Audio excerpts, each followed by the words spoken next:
And then you look at his Twitter. His Twitter's, I mean, it's a lot of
At last.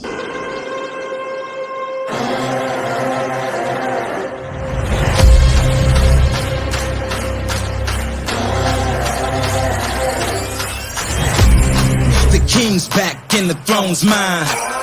The future's here and it's my time. Straight shot, going for the head with it. Take his head off and say that I did it. Good pittance. Say hi to the bad guy, I'm back in business. If you took what's mine, I'm back to get it. There's nothing you can do, I'm back with vengeance. Now turn me loose. Now turn me loose.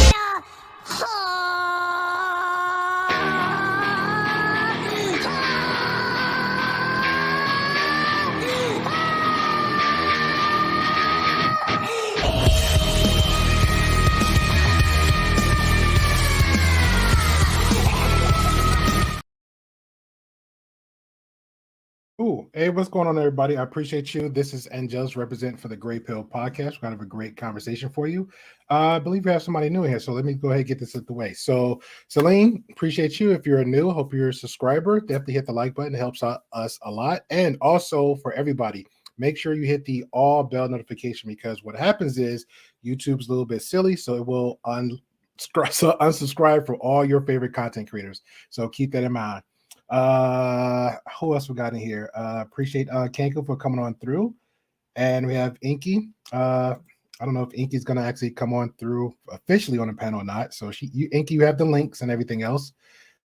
Inky says smash the like button on my way in. Okay, and that's pretty much it. So let me go ahead and get the intros out the way.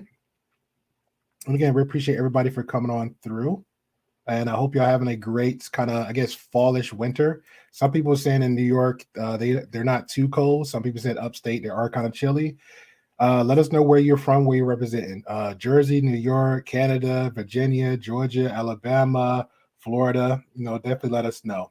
For those that's listening out there in the YouTube universe, shout out to Great Pill Podcast. Go holler at him. Hell yeah. Give him a like and subscribe. Go view his channel, if you will.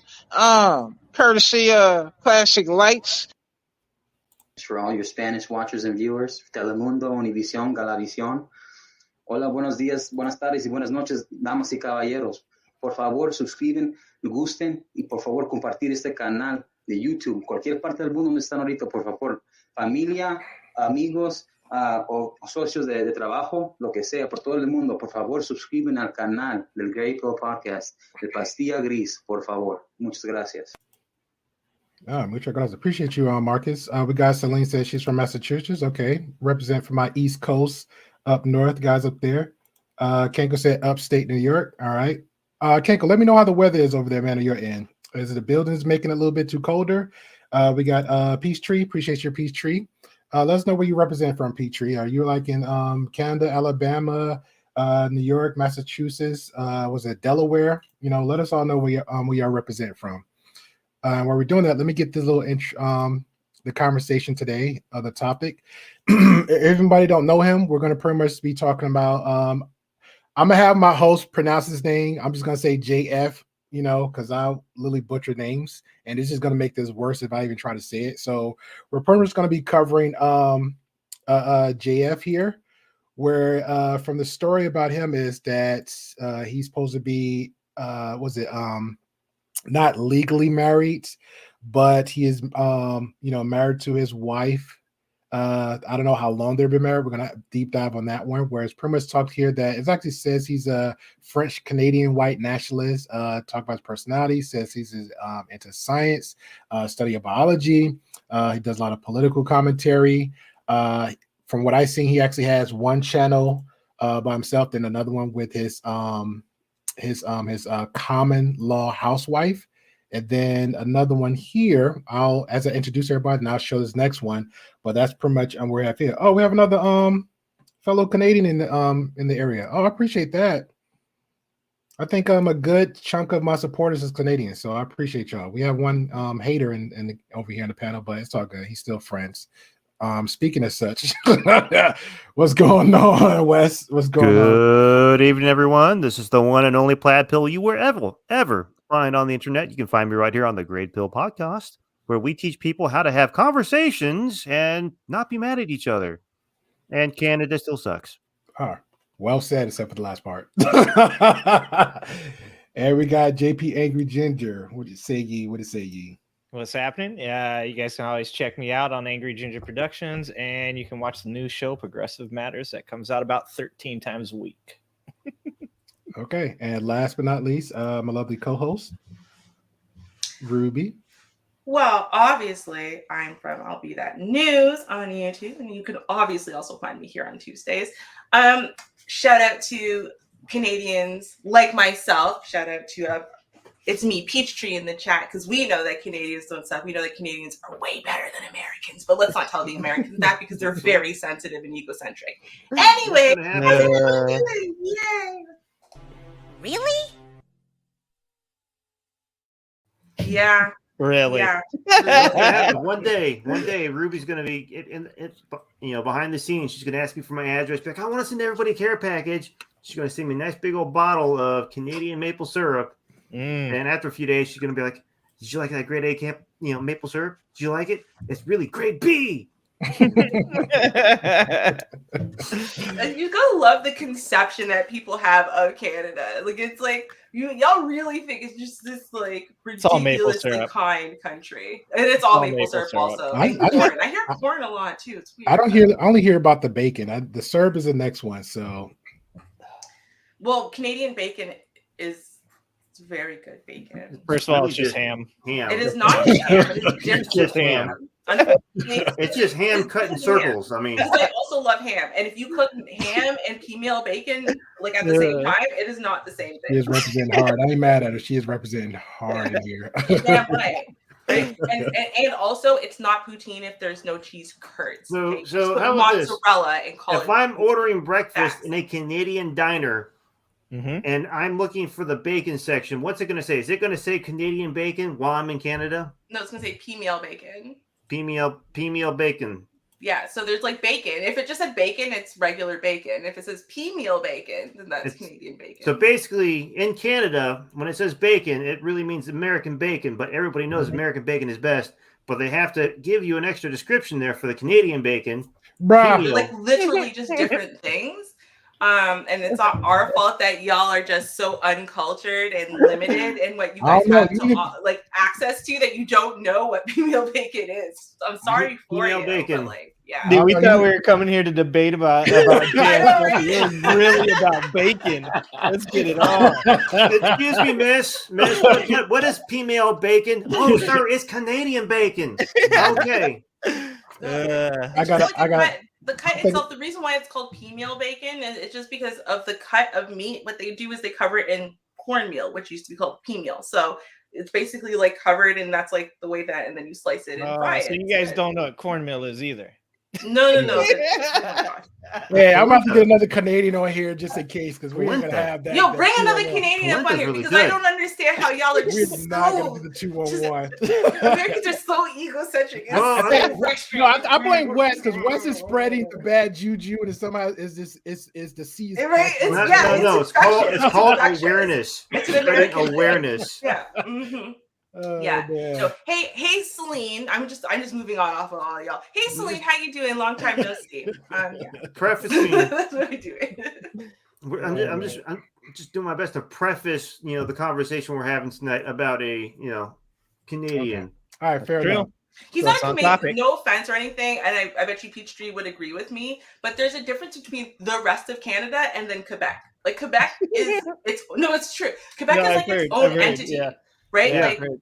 for example, like when Canada decided they wanted to be super inclusive and change the national anthem, everyone changed the national anthem, right? The Canadian version, the English version, and then you have the Canadian French version, didn't change at all. Not one word. You know what's right? funny? They I don't heard care. I heard the same thing. People actually was downing the French Canadians. I was like, oh, that sucks. No, I wouldn't down French Canadians, although they teach us like here, like in Ontario, because I'm like bilingual, right? But we learn we don't learn Quebecois French, we learn like France French. So we just think it's like a dirty language, right? It's a lot of Franglish.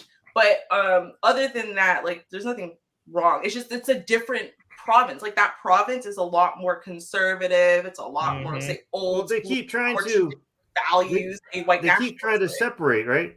They keep trying to separate from they've done a few Canada and join France, but France keeps saying, "Screw you, people, stay with Canada." You're Canadian. I knew. I can see this. I can see his face like it's about to come. Like the jabs coming. All right, let's get back on it. Let's get back on. Yes, this is the moment right here.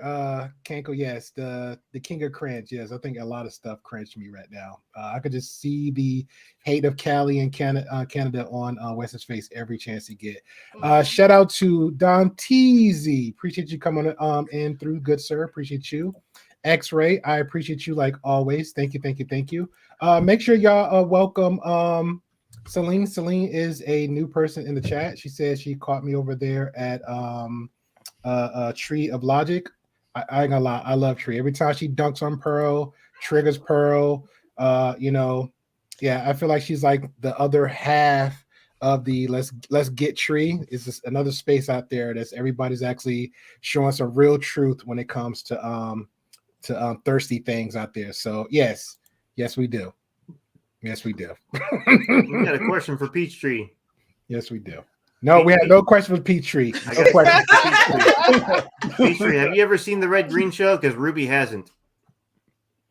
It's terrible. Okay, no one cares. There you go. So anybody know anything? I know last week I hit everybody up about well, do you mind Ruby pronouncing his name correctly so I can share this for everybody? Jean-françois Gariépy. Okay, so now this is one article I saw where they actually headlined him as a white supremacist blogger. Partner has been missing. His partner, which goes by the name of Momma J, that has been missing since June, which is a little bit longer now. They go a little bit of conversation about it. Canadian police put out a call for the month of information about the internet famous woman who has been missing since June. And Maury, I can't pronounce the name. Let me make sure you can see this. There's going to be a lot of that tonight. I don't want to. Yeah, I'm gonna butcher names. I don't want to do that. I really don't want to butcher names. Down in Alabama, just destroying foreign names. Yeah. I can do this. It's Jean-françois, right? Jean-françois. No, there was another name. There was mentioning the El Laura Patreon 30 has. I know I messed it up. I know I am. I'm gonna call it E. I'm giving everybody nicknames E, so I apologize. Just call her Momma JF, dude. Just go with Momma JF. Yeah, Momma J. So it's crazy. Even the husband calling her Momma JF. Like, do you even care to pronounce her name right? I'm sorry. 30 was last seen on June 19th, 2 days after her partner dropped her off at a gas station. Now he goes on to say multiple times where he did drop her at a gas station. Give some detail about that in other recent interviews. But while investigation investigators seek information on the high priority file source of YouTubers say they're already familiar with Momma JF. She's a partner of a 39-year-old JF, a French Canadian white nationalist internet personality who has called for a white white ethno state? White ethno state, yeah. What the crap is that? It's it means like to exclude all races but white people. Okay. Mm-hmm. And hosted white white supremacist figures like Richard Spencer on live stream to JF fans. Momma J is known as P is known as Momma J, a recurring figure in JS videos. Her appearance has led to friction on the right, with some personalities suggesting foul play, while JF says video evidence puts him in the clear of any crime. Now, I would say this: the only video evidence that I've seen is only what he went by. Only what he Have went you by. seen any evidence? Oh my I God, haven't this seen is any her video name. evidence. I'm only going by his word. I'm only going by his I've word. only heard his word, and this also to me, I'm gonna be honest, I'm still on the fence on what happened here. I have my own conspiracy theory, but if I were to dispose of someone else, and I were to go on to my own show and then multiple other people's show and continue to say the words, there is an electronic paper trail, and just like over and over again talk about how like no, you can tell by the credit card use and where the cell phone's at and the gas station footage. It sounds suspiciously like you did all that shit specifically to have an electronic paper trail. Well, but to be fair, right? Most people are watching all of this information 6 months after she's gone missing, after the police have already been at his door, after this report's been made, after the accusations have been spreading all over the internet that he killed her. So, well, hold on. But she disappeared 4 months ago, but she wasn't reported until like a couple weeks ago. yeah, but the thing is that no, that's like here's the problem, right? If someone left you, right? Like let's say your girl, you're even if it's your live-in wife or whatever, right? They say, listen, I don't want to be with you. Deuces, I'm out, right? It's not your responsibility to keep following up on their existence to make sure that they're on this mortal plane, right? Now, if it's like forget like all of the rest of his story, just in general, it's not. So if someone breaks up with you and then they bounce and then you don't hear from them for a few months, well, you weren't expecting to hear from them on kind of the whole breaking up and leaving you thing, right? So that to me is not really suspicious. If someone leaves you and you know why they left, you can't. What are you reporting them missing for? They're not missing because they didn't come home. They left you, right? So that would be the first thing. The second thing is, again, by the time we're actually hearing him address any of this, this is after people have already decided that he killed her or had something to do with her disappearance. He's heard all of this. So he's responding to accusations. He's not just telling the story of where she went, right? He's responding to accusations that he did something to her. So right there, it's already putting like blood into the water, because everything he says, he's trying to respond to how stupid are your accusations, guys? Like, and he's had this. Well, did he say it was a breakup though? Family. He's probably had this conversation everywhere, and people like, "Yo, aren't there cameras there? Isn't there that? Yeah, that's right. People are so stupid. There's cameras there. Do you see what I'm saying?" And then he's now you get to hear him talk about it, and it's like, "Oh, why would he thought of that? Because you already accused him of murder. That's why." But hold on, Ruby. But did he say that like they broke up? Because the way he was talking was like she was planning the trip and stuff for 2 years. This is his interview I saw one. He said he was planning an interview she's planning the packing for 2 years. So he dropped her off, and that's when he kept talking about the gas station, and then that was it. So and he actually said that this has actually happened before, not multiple times, but before. So what I would say to that is, sure, if the internet's going to decide he's guilty before anybody ever sees any evidence. I think we can all agree on that. That's kind of like what the internet does.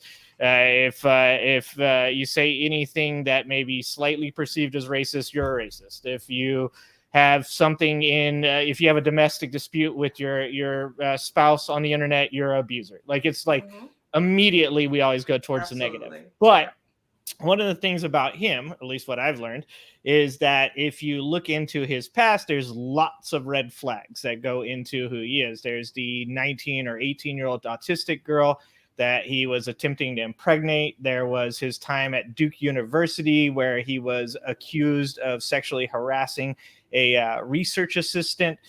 He was actually asked to leave Duke University and did resign from his position there. There's a lot that goes into it. And when he said that he had dropped her off, also, he didn't speak about it in a way that he was like, we had this big fight, or like it was like some kind of crazy breakup.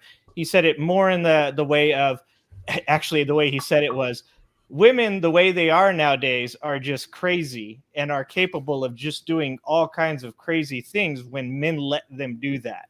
So he pretty much placed the blame on why his wife was doing what she was doing, specifically on the fact that nowadays men don't get to control their wives and what they do. So there's a lot of like red flags as far as like what happened with that. I have my own opinion of it. I don't think that he unalived her, I guess is the thing I'm allowed to say. But I do feel like he may have taken her somewhere, dropped her off, well knowing that she probably could not support herself, and left her. That's my opinion. See, what I think is this, and actually, and the reason why I think it is because in multiple cases, and again, I am allowing for the fact that there's the accent and the language difference and whatever, but in multiple cases, the way that he told this story sounded a lot more to me like, because she has done this multiple times where she's left 4 months and then suddenly come back and be like, well, the reason why I left you is because I thought you wanted to leave me. Or, I thought you didn't want me around anymore or whatever. But what he said was that he dropped her off at a truck stop because there's more customers there. And they went, no, I didn't mean customers. What I meant was possible people to drive her a long distance. So I actually believe that he meant customers. And it was like one of those Freudian slips, because I think that's actually what it is she didn't really have a way of, getting herself anywhere, making money, this and that and whatever. And I think that that's what she did. She was like a truck stop pleasurer. Right? Yeah, but they call him a lot lizard. Yeah, lot lizard, right? Yeah. Exactly. I think she was a lot lizard. And he actually refers to women quite often as embracing their now I'm going to say this, Grey Pill, don't get mad at me. It's because he said it, okay? They embrace their inner crack whore. So he continuously refers to women in a very derogatory manner. And it seems as though he doesn't believe that women are capable of taking care of themselves. So, the idea that he's saying that the mother of one of his children, perhaps two, I don't know. There was people on the internet that said that they thought she was pregnant with the second child. I don't know if he has two children now or just the one. But regardless, they do have one child together. For somebody to say that they don't believe that women are capable of taking care of themselves, then that woman being the mother of your child, to which he also said that he was in love with and still in love with at this point, that, you would take her to a place like a truck stop and drop her off without any real worry about what's going to happen to her after that. Seems a little suspicious, Yeah, but it doesn't to me. You know why it doesn't? Because you hear people do this all the time, but it's because what they expect is, right? You hear parents do it to their older kids, and you hear men do this to wives and whatever, right? They think if they do this, you'll sit there for a few hours and stew because you're mad and you want to prove I can do it without you. I don't need you. And this is going to put you in a position where you have no choice but to admit that you actually know I do need you. There's no way I could do any of this myself. Please come and get me. I'm so sorry. Right. And I think that is the kind of man that he is. He's that kind of man. He thinks women are entirely worthless, entirely useless. He doesn't see a difference between an 18-year-old woman with the mentality of a 10-year-old and like a 30-year-old woman that has the mentality of a 30-year-old woman. He doesn't see a difference. So I think that what he expects, right? He lets her go and do this. Here, I'll even drop you off because he's expecting her to come running back and say, I'm worthless without you, honey. So I don't know. It tracks. Wes, your thoughts? I default to a lot of what Ruby has stated. The fact that it's been 4 months, cops have not arrested him or accused him of anything. He's either extremely good at being very evil or he didn't do it. Well, the investigation has only been going on for 2 weeks, actually. Okay. She was only reported missing after 4 months, and she was only reported missing because a viewer or somebody else that he will not say who it was, because he's very weird about the way that he like talks about all of it. He's like, there's a person, and I will not talk about who this person is, but they are a person, and they're very, like, it's very shady. It's very like suspicious in the way he talks about it. I don't know. Maybe he just doesn't even know who it is. How many viewers does he have? How many subs does he have? I don't know. Does anybody know that? I know he has like 45K Twitter followers. Yeah. So that's one of those things that when you start getting a lot of followers, you actually get some real creepers following you and trying to screw up your life and actually turning in reports on you and all kinds of crazy things. Oh yeah, I don't doubt that. Yeah. So I don't think they can file a missing persons report. They don't have enough information or even a reliable way to say that they should be able. They would know if this person's missing or not. So like, I'm not sure a random. Well, how would that work in Canada? It would have to be a family member.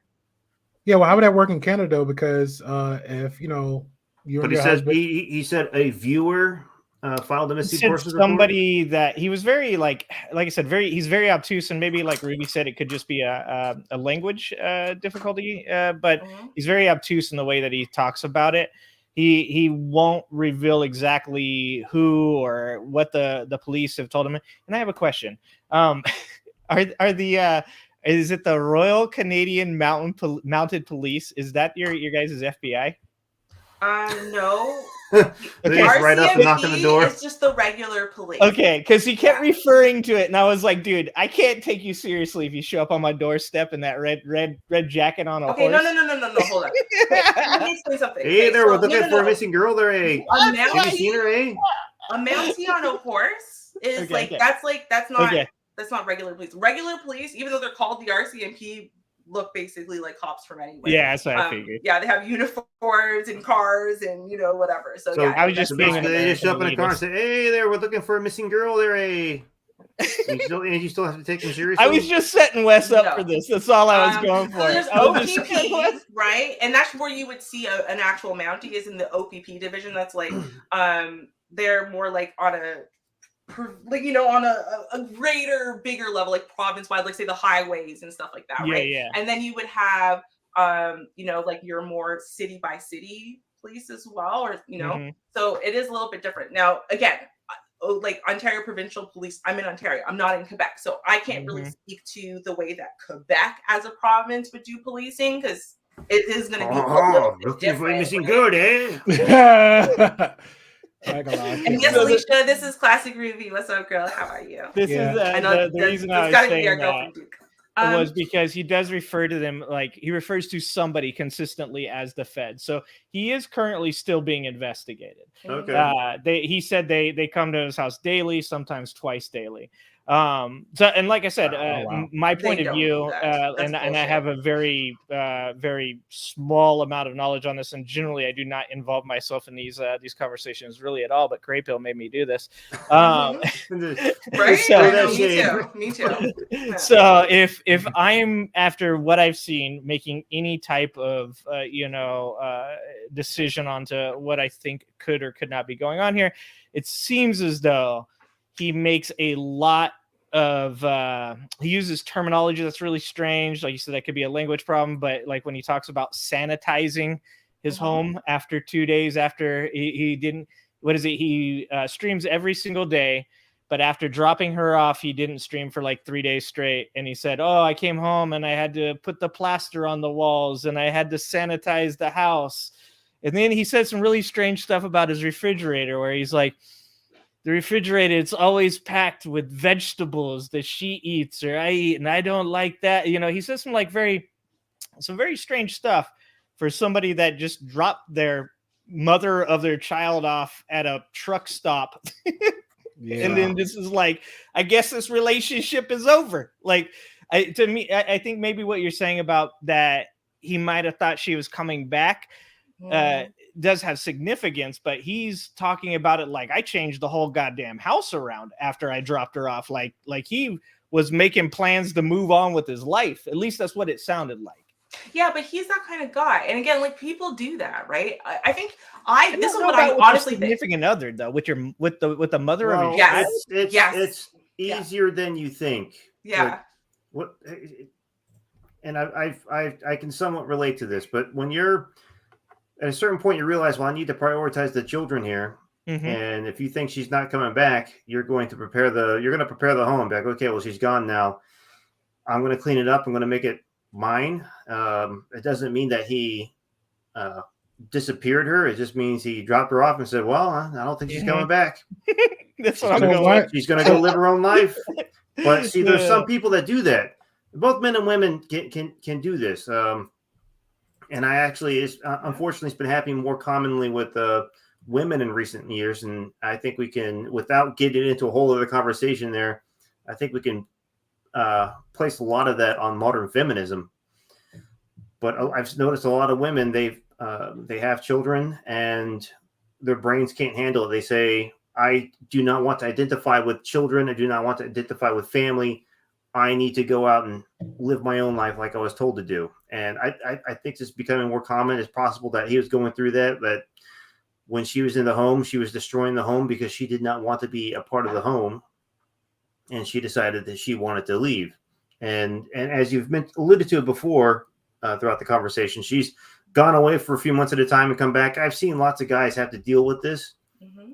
And I think the failure of the man is that he keeps accepting this behavior back. And this goes to what you quoted, JP, that he stated that, and the men just let the women do this. I don't think that's necessarily, unless we're having a translation issue and we don't, or I'm not getting the full quote.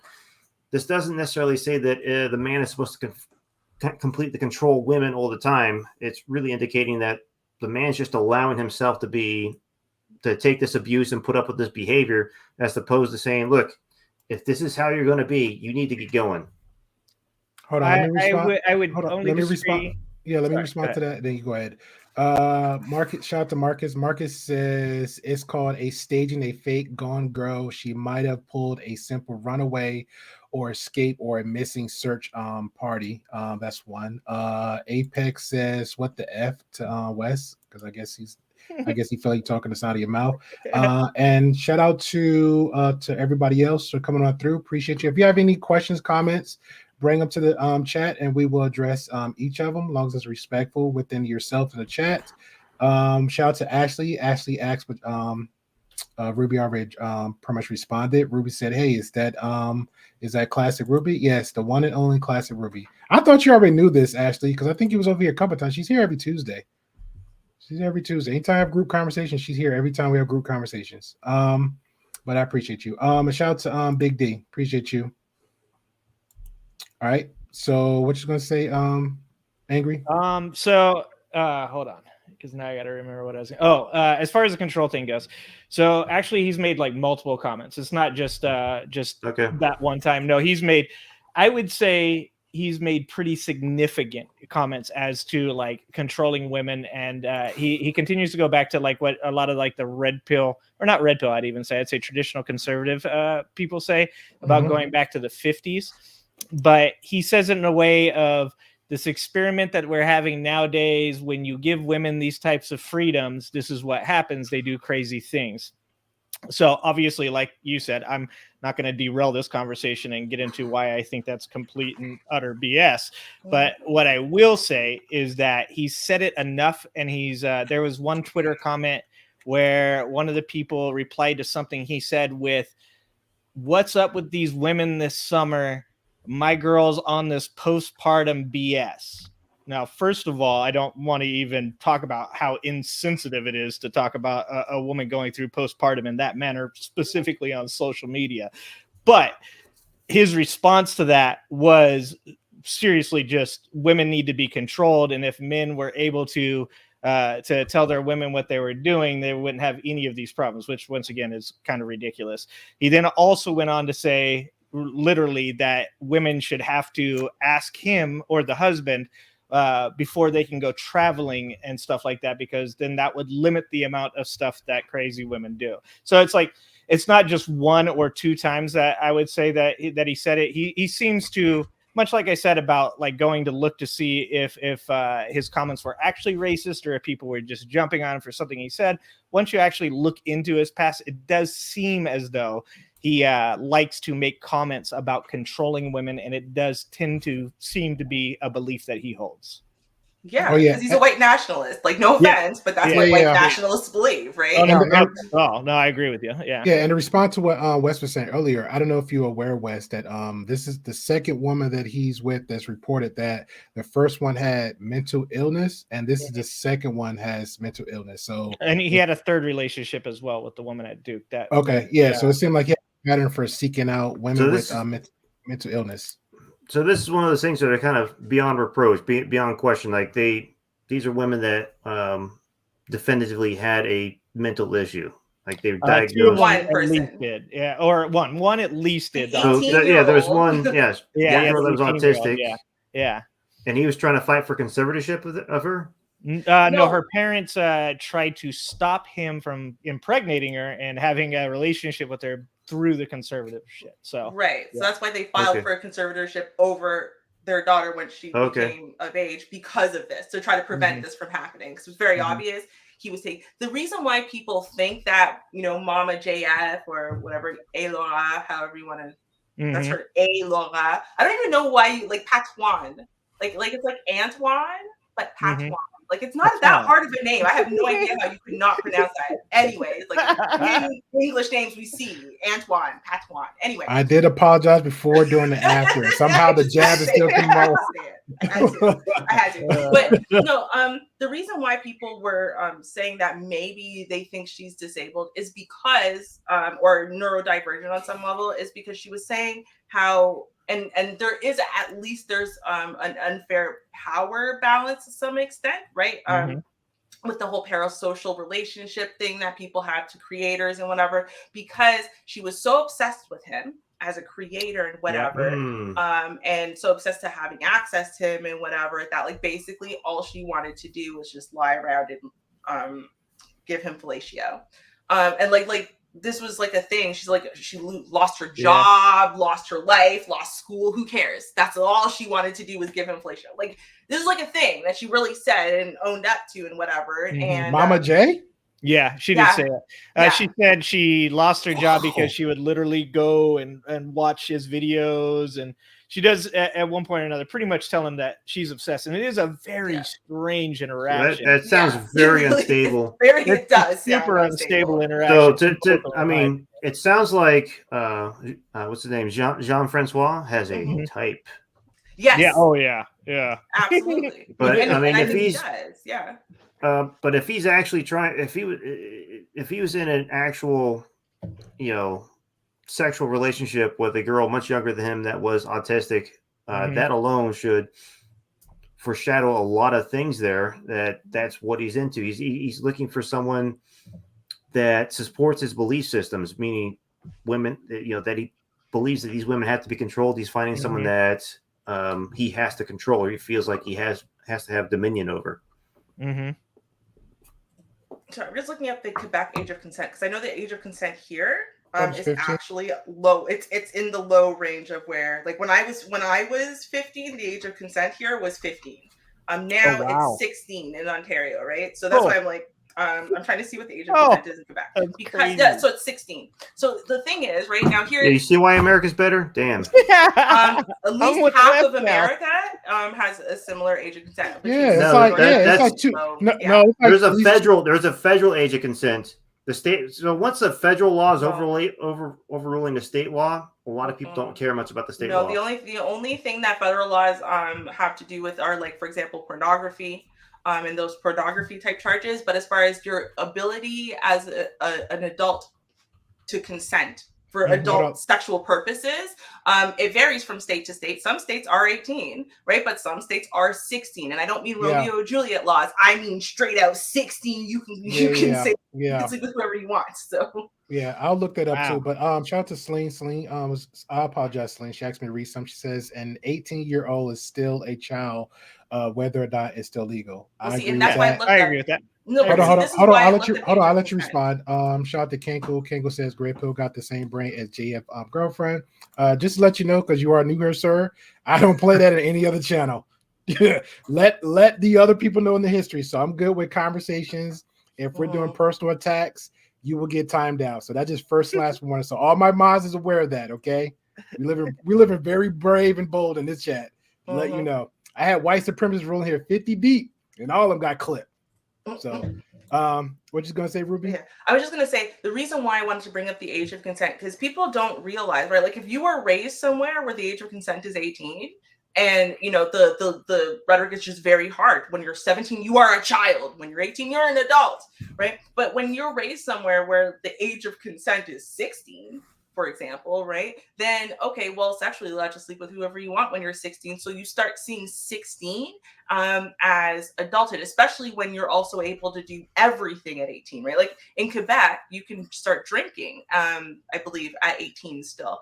At least when I was younger, you could start drinking at 18. You can buy cigarettes at 18. Like 18 is not just like a sexual, one thing that you could do at 18. You can do everything once you hit the age of 18. So you're like, whereas in like in America, for example, you can't drink till you're 21. You can't do, so like they kind of break it up. So you think of adulthood as something you achieve over time between the ages of 18 to 21, right? Mm-hmm. Different provinces, different places don't think of it that way. So that's the only reason why for me, when they said, well, he picked an 18-year-old. I'm like, well, he could have picked a 16-year-old, which sounds messed up, but he could have. So the fact that he didn't pick a 16-year-old, he picked an 18-year-old, it's like, okay. And then the next girl was even older than that by, 5-6 years. It's like, okay, I don't think that he's like a CP kind of person. That I don't think that is his issue. I think he's from the incel. I think he's from the incel community. Like the reason why the incel community really likes the 1950s and the nuclear family. Yeah, they always go forward back. That kind of goes along with what Wes was saying there, right? That it's not specifically that she's 16 or 18. And I think what Celine's trying to say there isn't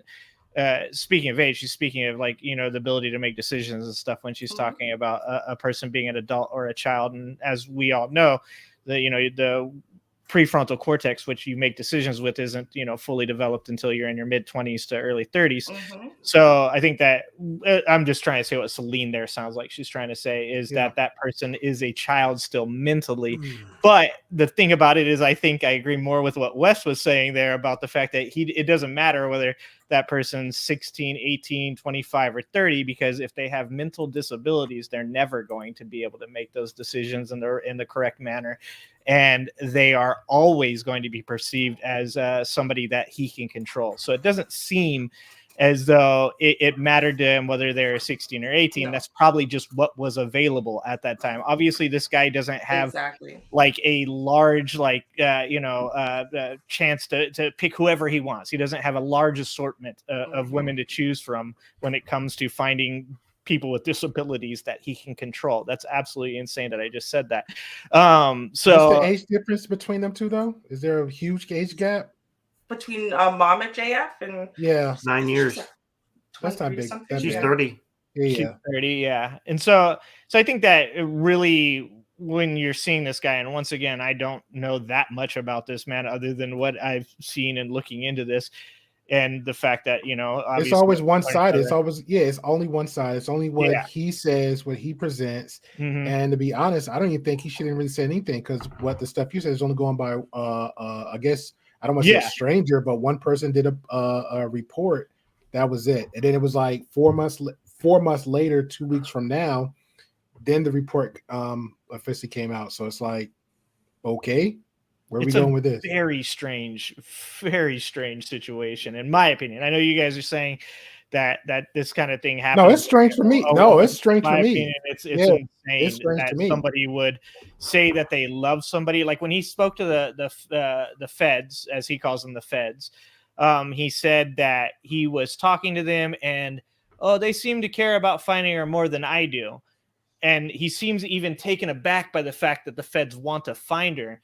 But then he also says, multiple times that he thinks that she has no ability to take care of herself out there. So it seems highly hypocritical to me for a person to both say that they really, really care about a person, but also at the same time have no real care whether or not that person is found, when at this point, he said that she was a drug addict.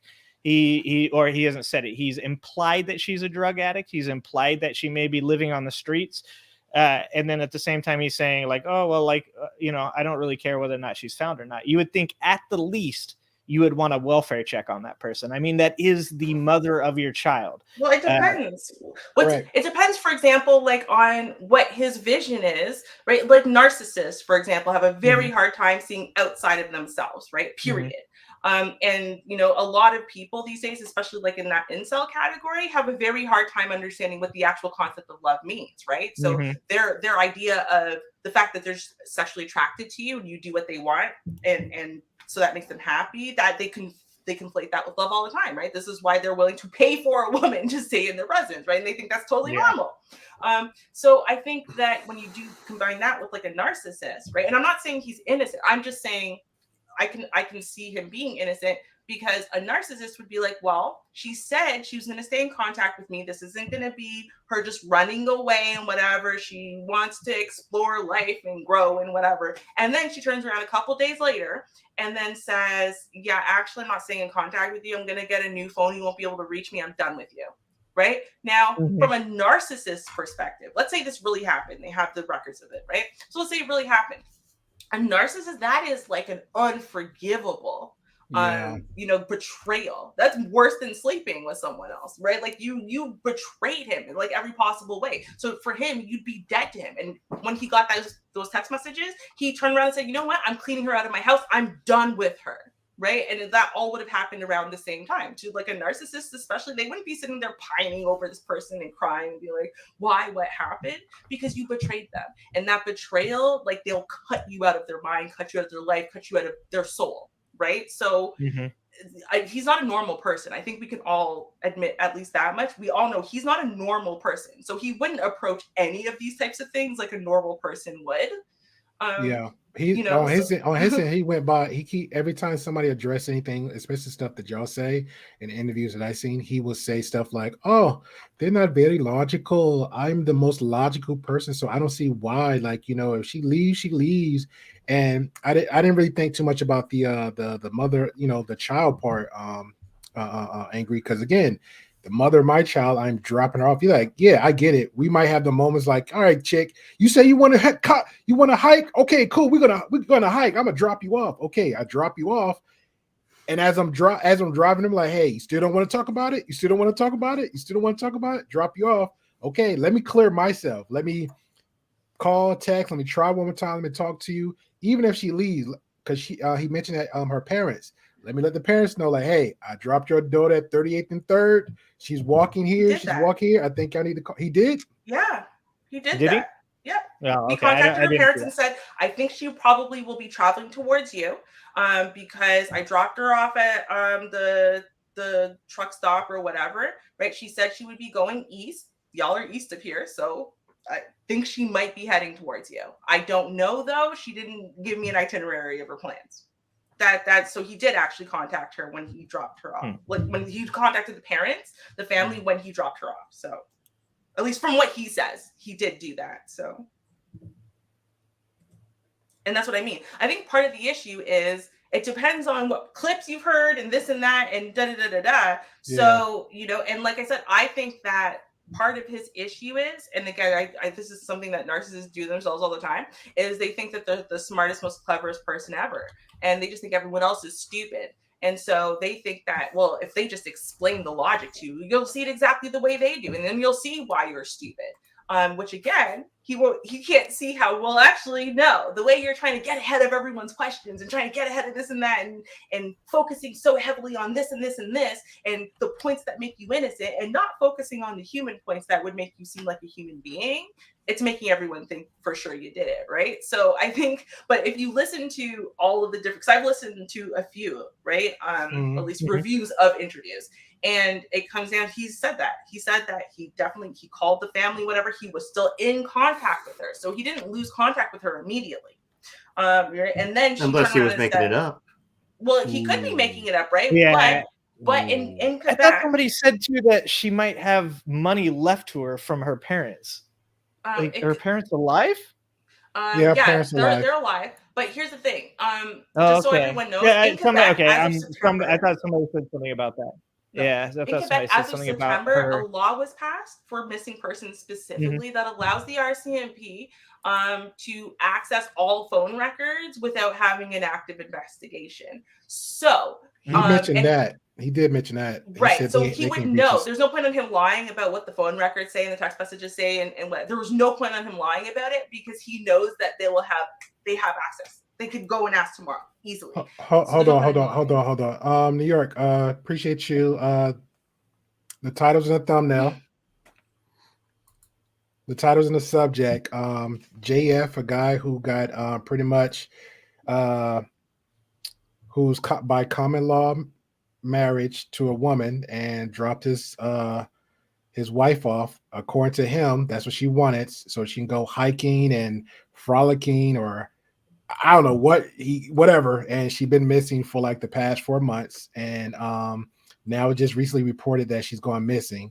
So yeah, that's pretty much what we're talking about. So we're trying to figure out either there's a lot of hypotheticals here with us because again, we're not no detective. We don't have nothing except for going by what this guy is saying. So pretty much is our speculation is, hey, did he get rid of the body in a slick way, or is she actually does have a kind of mental illness to the point where within their relationship did she literally just say, you know what, I dropped my wife off. There's something that she does on a daily. She's gone. Some other stuff came out earlier where he has a habit of, it said in the article, he's known as a white supremacist, but at the same time, it's also known that he has a history and a pattern of actually looking out and pursuing women that has mental issues. So I'm gonna go ahead. I'm Apex in the chat. I'm gonna go ahead and agree with Apex. Like he's pretty much he preys on women because it seems like that's like his thing. Like he can't get regular women on his level since he says he's very logical. He's in his article says he's a scientist of biology. He says himself on interviews, but unfortunately he just happened just to be picking up chicks who got mental issues, which is strange to me. So this is what we're talking about. Oh my if God, she had like if she had a missing leg or something, I'm like, okay, she's good. She got her state of mind is great. But I'm literally going to like mental ward, like Arkham Asylum, just picking up chicks. Like, who's doing that? Yeah, I guess if you want to know whether or not I think the dude did something nefarious, I don't know about that because I'm not a police officer. I've never investigated any crimes that I know of. But if you want to ask me whether or not I think the guy is kind of like a garbage human being, yeah, I'm down with that. Like, I mean, I think that you look at his Twitter and his comments on being on the potential of a white ethno state and, you know, like an overarching theme of who he is as a person. Like, yeah, I couldn't be friends with him. Let's put it that way. As far as whether or not I think he did something illegal, it seems as though what he did was potentially find a way out of a relationship that in some way, shape, or form he no longer wanted to be in, and found a very convenient way to do it by dropping her off somewhere and kind of being like, well, if she disappears, she disappears. I'm not saying that anybody should ever do that. I would never do that to anybody that I love. I think it's absolutely insane that anybody would think that that's okay to do. But that's just me. Right? Yeah. Basically, we're doing a psychological breakdown of a Canadian. Yeah. No, we're not. A French Canadian. Canadian. There we go. Okay, fine. A Quebecois. A Quebecer. You want to say that the Quebecer is fine.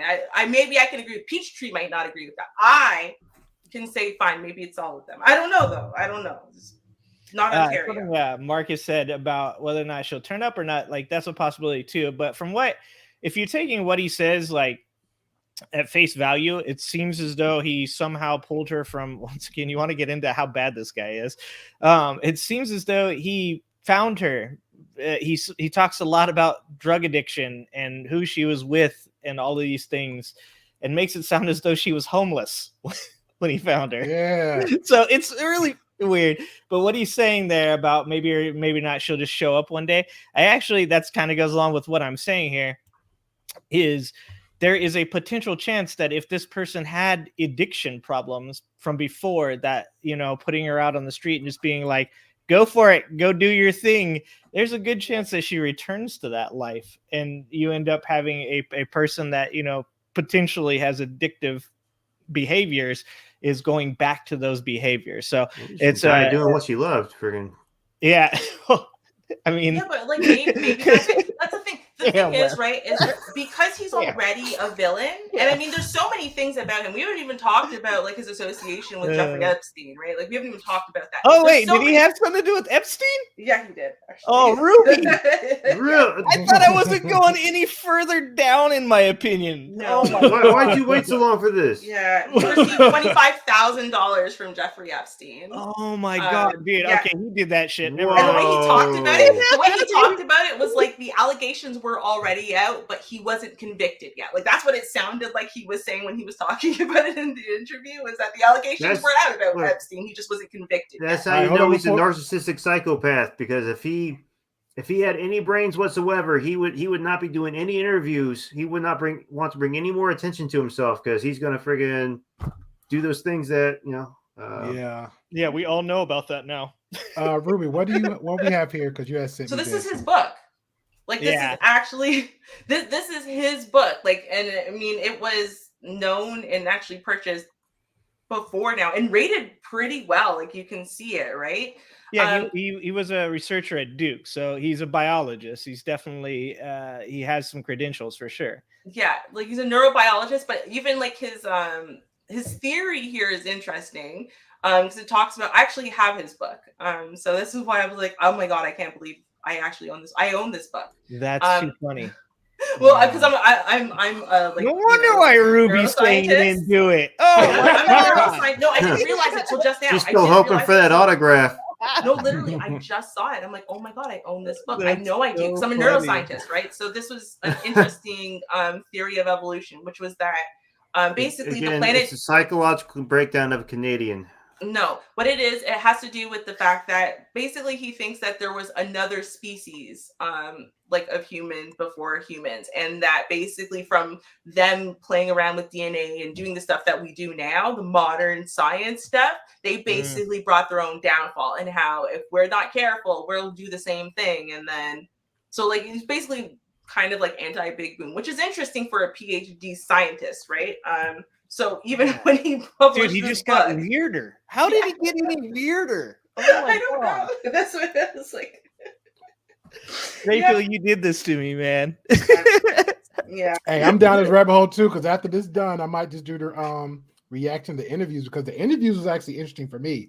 I didn't know watch about the Andrew one. Yeah, I watched half of that. That was actually the best interview next to the group of guys, because he wasn't his face wasn't on, but you just heard him.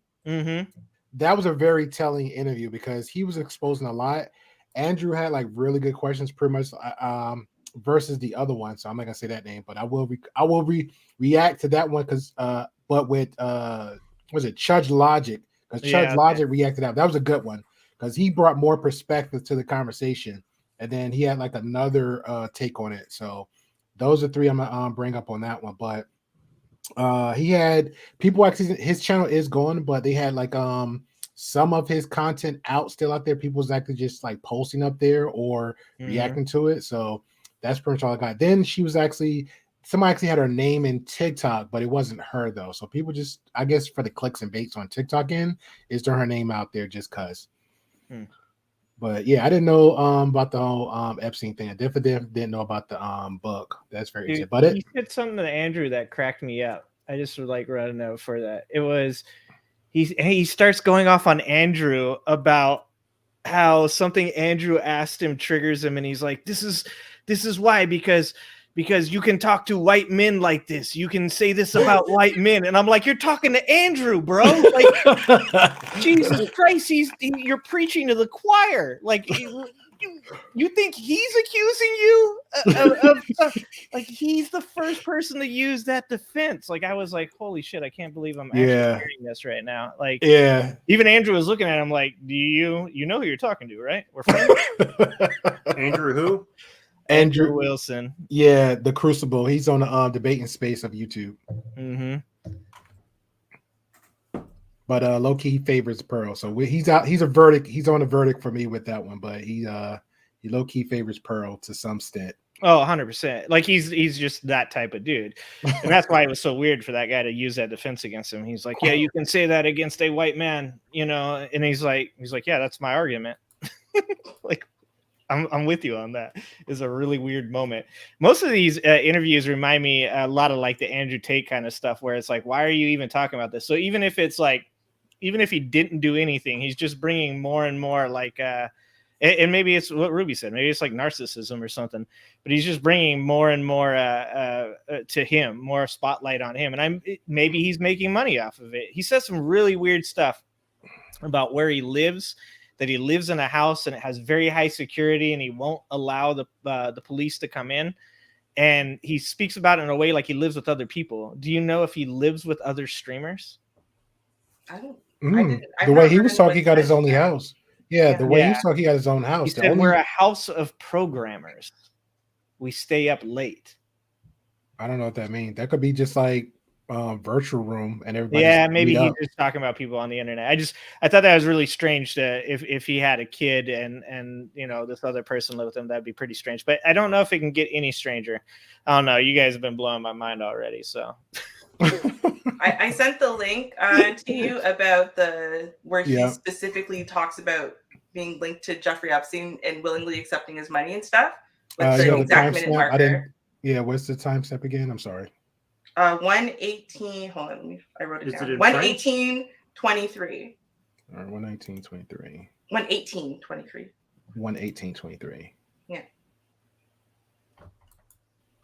What'd you say, Wes? I think it was a joke. I think we're trying to shoot a joke out there. Wasn't it always? Never. I said, is it in French? It is not. No. He's talking to If it was, are you going to translate it for us? Right? Who, me? No, that's Ruby's job. I know, right? Yeah, no, he's talking to what's his face? This guy, why would I learn how to speak Canadian? Like, who needs it? No, it was Tipster. No, Tipster's reviewing this video, but the person that is interviewing him is not Tipster. It's this guy. Andrew. Yeah, it's Andrew Wilson. Yep. That's him. Yeah. No. This is keep going because it's after this. Oh, okay. That's just one of the videos it's the next thing. Y'all will know who he is. I can't remember his name. My brain. I'm still on antibiotics. I just started. Mushy. A little. Anybody that doesn't know Andrew, that's Andrew right there. Backyard. Oh yeah, Mac 10. 118. 118. Like 11823. All right, now don't let West rub a point now. Okay. This weird looking dude. Okay. Yeah, this guy. Like everyone knows who he is. I saw his reaction to what he did with Lauren. I don't know. It was just I think he's really biased or something. And that's just me watching one video. But we'll go ahead and let him play this part out and see where it goes. Yes, the Richard Spencer. And you're not going to believe what you're about to hear right now. Check this out. Just for transparency, because I was talking about a news item about Jeff Epstein, and I announced that Jeff Epstein has once contributed to the start of my YouTube channel with a $25,000 check, and that since then my YouTube channel has kind of taken a different direction, and people were scandalized. They were like, Jeff is an agent of a Jewish millionaire rapist. And as I indicated, that person. You were joking, I presume. No, I'm not joking. This is real. Jeff Epstein was a founder to one of my nonprofits in the U.S.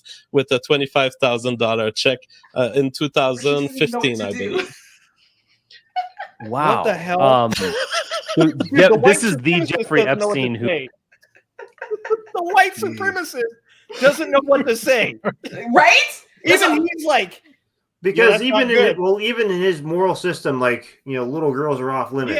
Yeah. That's what I'm saying. Like, you went too far down for this guy. Look at that face. Look at that face. Like, he doesn't know what to do. He's trying to figure out what he actually signed up for. He's like, hey, did anybody do any research on this guy? Like, usually it's the other way around. Usually the other person is going, what the hell did I sign up for?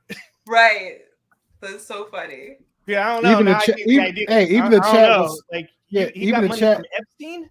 Yeah, even the chat, like, yeah, I believe it. Someone's like, yes, I knew this, and one said, oh, sheesh. I gotta play that again. That's crazy. It was good, right? People were scandalized. They were like, JF is an agent of a Jewish. Check this out. Just for transparency, because I was talking about a news item about Jeff Epstein, and I announced that Jeff Epstein has once contributed to the start of my YouTube channel with a $25,000 check, and that since then my YouTube channel has kind of taken a different direction, and people were scandalized. They were like, JF is an agent of a Jewish millionaire rapist. And as I he's indicated, that person. You were joking, I presume. No, I'm not joking. This is real. Jeff Epstein was a founder to one of my nonprofits in the U.S. with a $25,000 check in 2015, I believe. Wait. Wow. Hold on. Trump said biting his nails, y'all. Like he couldn't even. He was like nervous. He said he donated to his YouTube channel, but also said it was to his nonprofit. Yes. Yeah. So can you do that? let me give you a mild hypothetical there. Let me give you a mild hypothetical there. So a lot of these a lot of wealthy people, one of the ways that they hide money from the IRS or they protect their taxes, they donate money. So that portion is somewhat believable. But the fact that he doesn't realize he shouldn't be telling anyone about this, that's mind-boggling. Let's say hypothetically it was a completely innocent way of him just, handing out money, just trying to not claim it on taxes. You ain't going to tell anybody that stuff. And this is when he knows full well who Epstein was, because he's even saying, well, a millionaire rapist, like what? Dude, don't say anything to anything. Like, yeah, but see, if you have no connections, just say, this is kind of adds up to Ruby's theory about the narcissist thing. Like, he just can't help himself. Let me just throw it out. Yeah. Even if it's like because a lot of us the same one. Yeah, a lot of us say bad publicity is good publicity, but for people like that, it's like any type of attention is like I feed off that. So it's like I'm gonna shoot you one, get the reaction. I'm good. Let's go. He's laughing and giggling about it, like he don't care. The smart guy doesn't care. Yeah, the smart guy like you, like that one information I'd have kept to myself. Shout out to Kenku. Kenku says could be that he had a charity donation box on a YouTube stream. Dude, somebody drops $25K in your YouTube channel stream box. I need to see that. Yeah, screenshot that. I need to see it. Okay, who are you hanging out with? Dude, I need to be in those circles, bro. Yeah, and he said to start a channel. Like, who do it? Don't put it in a super chat. Hand me the actual check. We're good. Dude, yeah. Holy. I also want to point out something, though, because I'm not sure. I've never really seen. I hear people bring up the kids aspect of this sometimes, right? But from my understanding, he's been married 3 times, where he's had 3 wives. And this one that just went missing is the most current. Are we sure that the children he had are the most recent wives' children? I'm taking this from Twitter. So no. So am I sure? No, it's Twitter news. I believe what I read was some girl saying that it was her child, that they had already had one child, and it looked as though she was pregnant with a second. And I don't think he was married to the other 2. The first one he was trying to impregnate. He even actually said that what they were trying to do, the 18-year-old, was he was trying to impregnate her because that was his whole plan. And then the other person was just a person that he claims he had a consensual relationship with at Duke, but that person had reported him to Duke as being a sexual harasser and did not want to have any relationship with him. So the only real relationship that I believe he's had is with the woman that has disappeared. That's what it sounds like. See, and it depends on where you hear it, right? Because I actually heard he had literally 3 wives. And this was just the most recent of the wives. Okay. And I'm not sure if it was in the Tipster stream in one of those interviews somewhere that I heard it, or if it was another one that I was watching. So I can't specifically, I would go and pinpoint. I just can't remember where I heard it. But I'm like, I can't find anything that talks about these children. How many of them are there? Who are they biologically related to at all? What are their ages? Even if we had ages, right, then we could limit it down to, well, how long have you been with Elora? And then based on that, if you've been with Eloa for 3 years and then the youngest kid is 5, it's not her kids, right? So I mean, like we can at least do the math, but I just haven't even seen anyone really mention the ages of the children. Well, the problem here, Ruby, the problem here is he's not famous. So it's like if he could have just been a little more famous before he done this, bit, right? Yeah, then we would actually have some information on this man. But it's like you literally can't find anything on him because he's like not actually worth paying attention to. Yeah, and to be clear, Canada's very different than America. So you can't America respects no one's privacy. It's very easy to find information on everybody. Canada is everything's locked down. You can't even find if someone's on the sex offenders registry for abusing children. You can't find there's no public information. Really? Period. Really? You could have 10 in your neighborhood. There's no, no there's people like information. I can go straight to the courthouse, paper right there in the front. They let you know. I signed like 3 different petitions specifically about release of public information. Or you can't look up to see. So like, let's say I can't find my family member. I can't look up the prisons. I can't just look up to see if my cousin's in there. So you can't look that up anymore. They've removed that. You used to be able to, because that's actually how I found one of my cousins was, but it doesn't exist anymore. So like Canada's super, super like privatized when it comes to that kind of stuff. So it's hard to get information unless someone publicly intentionally releases it, or unless there's some type of trial against them, and then the information comes out in the trial, and then you could find the information. But even that is not like publicized, right? Because there's a couple huge cases that like say people I know were part of, and you still can't find that information. Like one of my parents went through a huge custody case. It was like landmark. It changed like Canadian like law. It also changed American law. It changed law. Okay. And I read through the case and I realized that in that case, I don't exist. Like, cause it wasn't my custody case or whatever. Like I was just there. Right. And I just don't exist. And no one ever found out that I existed until as an adult, I came out and started talking about it later. So like, yeah, Canada, it's very hard to find out information unless someone wants to tell you that information, or you have someone like out you. Like with the killers of Kristen French and Leslie Mahaffey, which was like the aunt of one of them.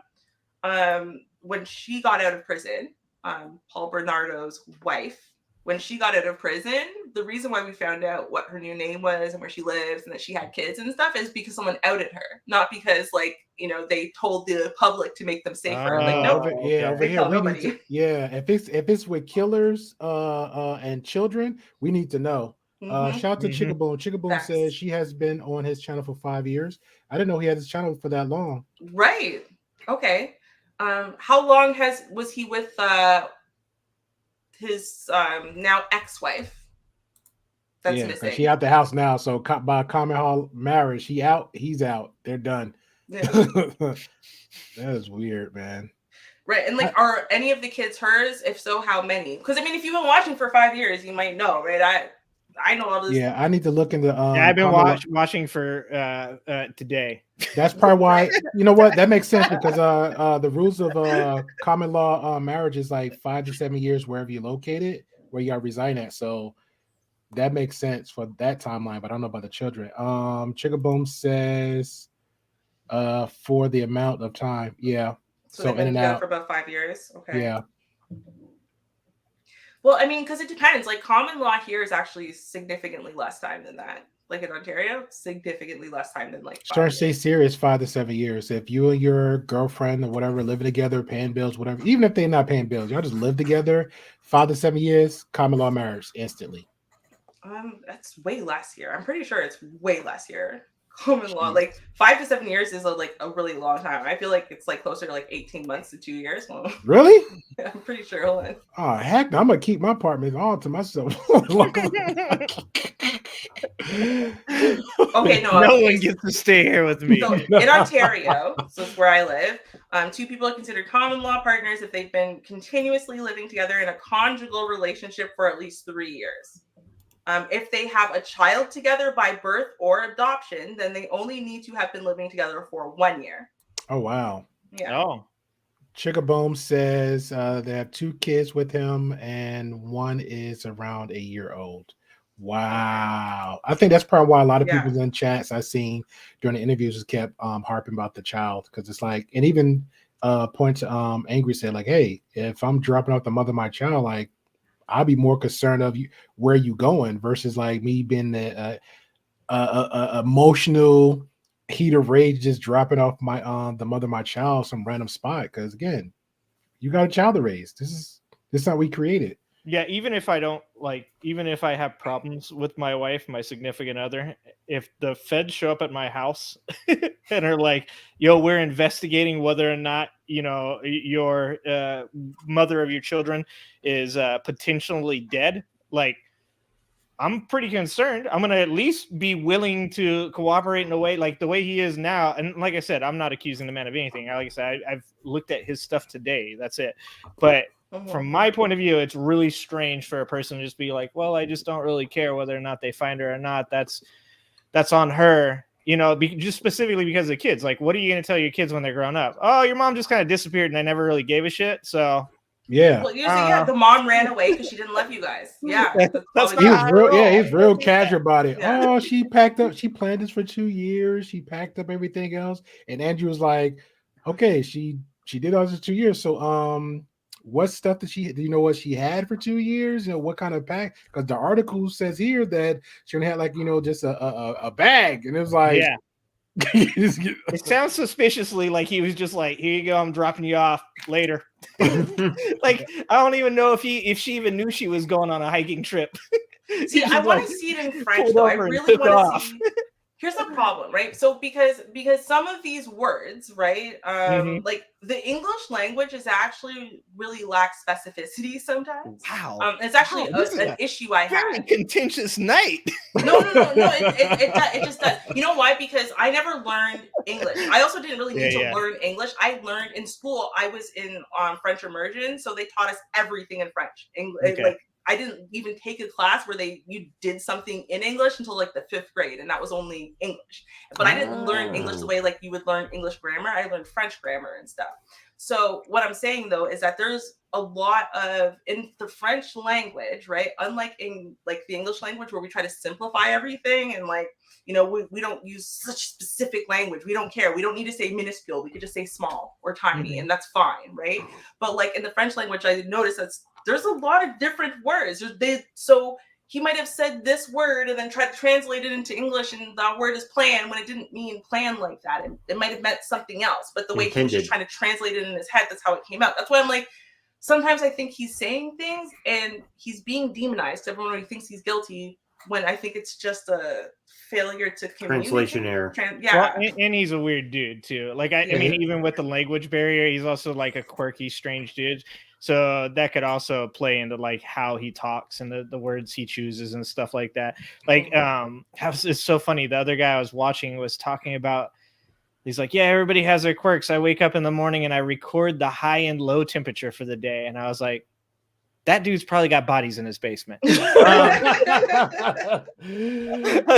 just such a strange thing. But like, I mean, that's just what I'm saying is from what you're saying there is like certain things seem really weird to some people. To me, if you wake up in the morning and record, like you have a journal that has the high and low temperatures for the last 6 years, I'm going to be kind of like, why?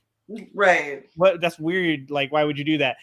But that doesn't mean specifically that person has done anything. It just means I'm gonna look at you as quirky and weird. So, maybe what he's doing or what he did is, like to him completely normal. To me, it's like absolutely insane to let the mother of your children just like leave without at least having a welfare check done on her after like she tells you that she's going off grid or whatever.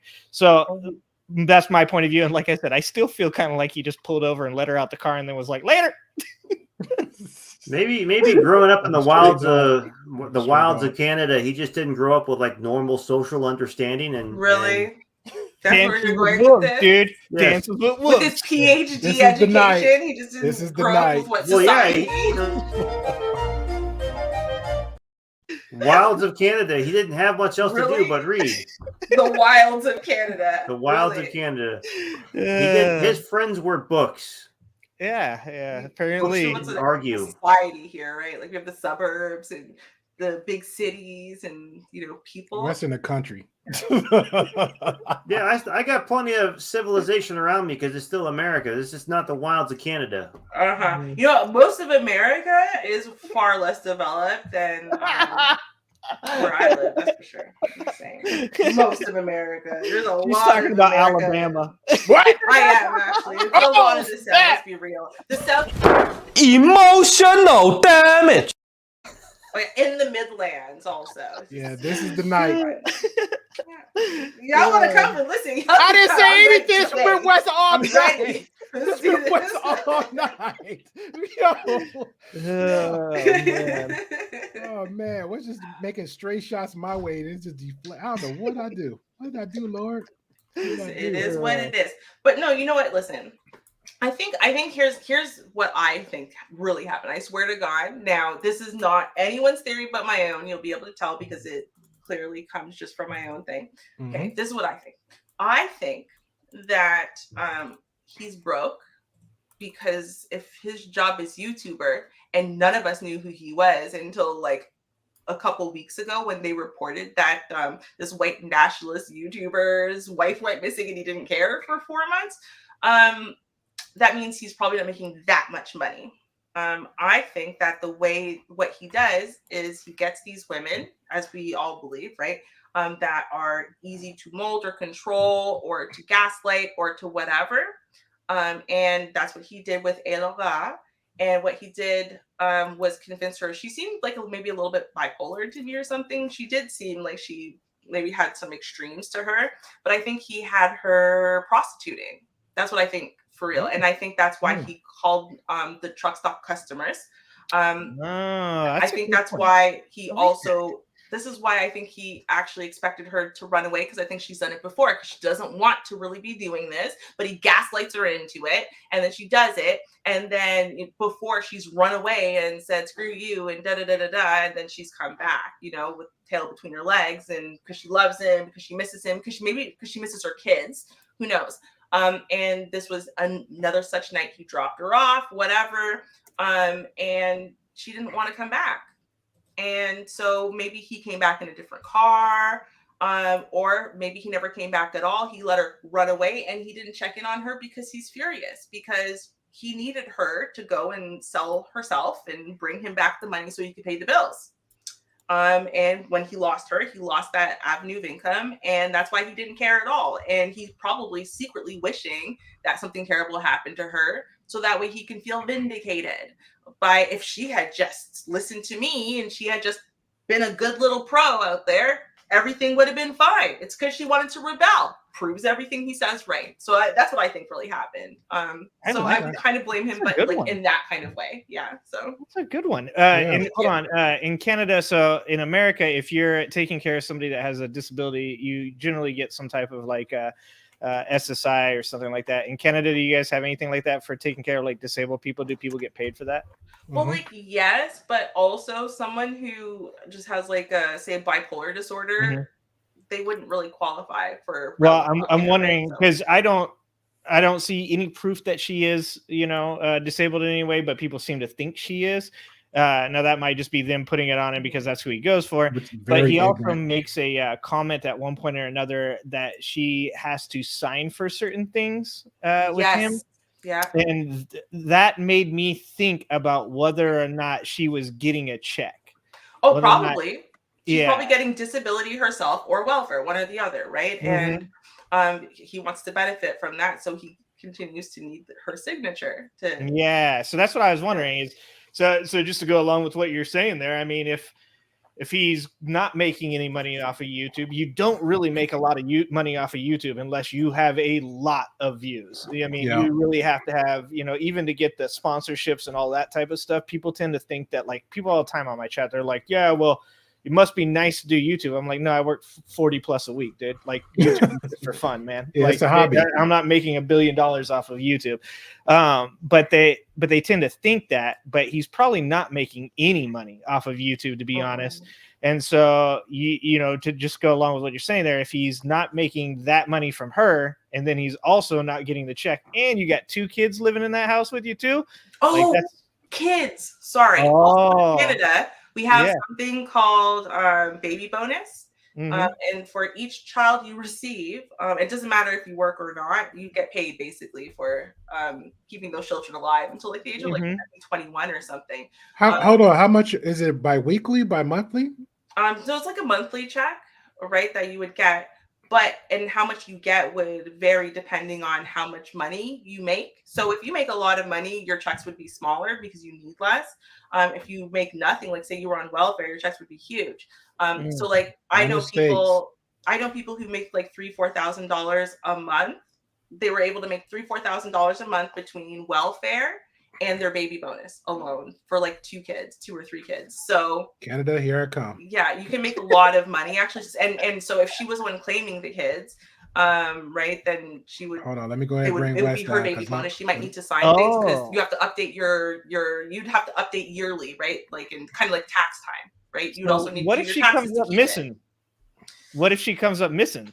Well, that would probably at that point he would probably have to get her declared like legally something because if she doesn't do her taxes, then she can't get the checks. So the maybe checks that's the plan. Yeah, maybe he didn't offer, but maybe he just, like I said, sent her out into the wild. What was it? The wilds of Canada. The wilds of Canada. But then the problem is, right, is it wouldn't actually be beneficial to him because then they would just stop receiving all of the money that. Because he would want to keep the money going for as long as possible. The problem comes in when it's tax time. If he needs her to sign something and it's tax time, because if you don't do your taxes and you stop getting any of your benefits until you've done your taxes. So that means he would not get the welfare and the huge boost for being a welfare mom with 2 kids. So he could apply for the child tax benefit for himself going forward. But maybe there's some reason that like it wouldn't be good for him. Like maybe I don't know, maybe he does actually have some kind of job. Maybe he owes the government money because he was found to be didn't pay taxes, taxes or something. When do you guys have when are you guys' taxes due in Canada? I think it's the same. It's the end of April, right? Okay. Because I'm wondering, because somebody actually brought up the fact that since he won't say who called on his wife, they're like, what if he did it? What if he called? Like, I'm like, is this the time where he calls the cops, gets them to look into it? She disappears. He's like, okay, that's my money now. I can sign it over to me. That's smart.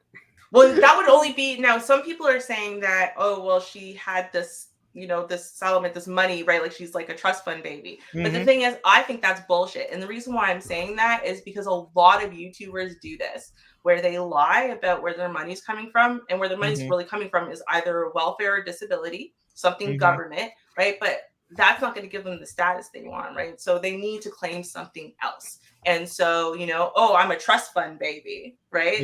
Yeah. That would be Austin Holloman was one, but he kept it on the rest. But again, like it's pretty much like how Angry saying, when you get like a little bit famous or in some spaces people just pretty much hate watch you, they'll find the information. So they actually had information on him that he actually invested in his YouTube, where he had like 3 or 4 separate checks, like 8, 9, 10,000 PPE loans, and that was pretty much his. Oh my god! Yeah, that was pretty much his GoFundMe for the YouTube. So that's why he had the money and the funds to travel all over the seas and everything else. It was wild. It was a wild story. Dude. That makes sense. But Chickaboom, are you saying that the reason why he didn't report her is because she has money that was left to her? Because I'm going to tell you why that doesn't make any sense.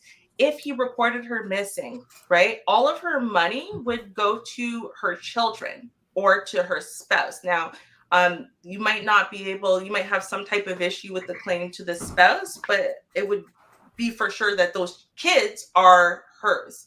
And so temporary access would be going to whoever has custody of her kids to manage her money to help take care of those kids. So it would benefit him to report her missing because he would have easier access to this trust fund. I don't think that even exists, but the point is that reporting her would literally get him access to that money. So all right, we're gonna let Wes get final thoughts because he gotta go tuck himself in.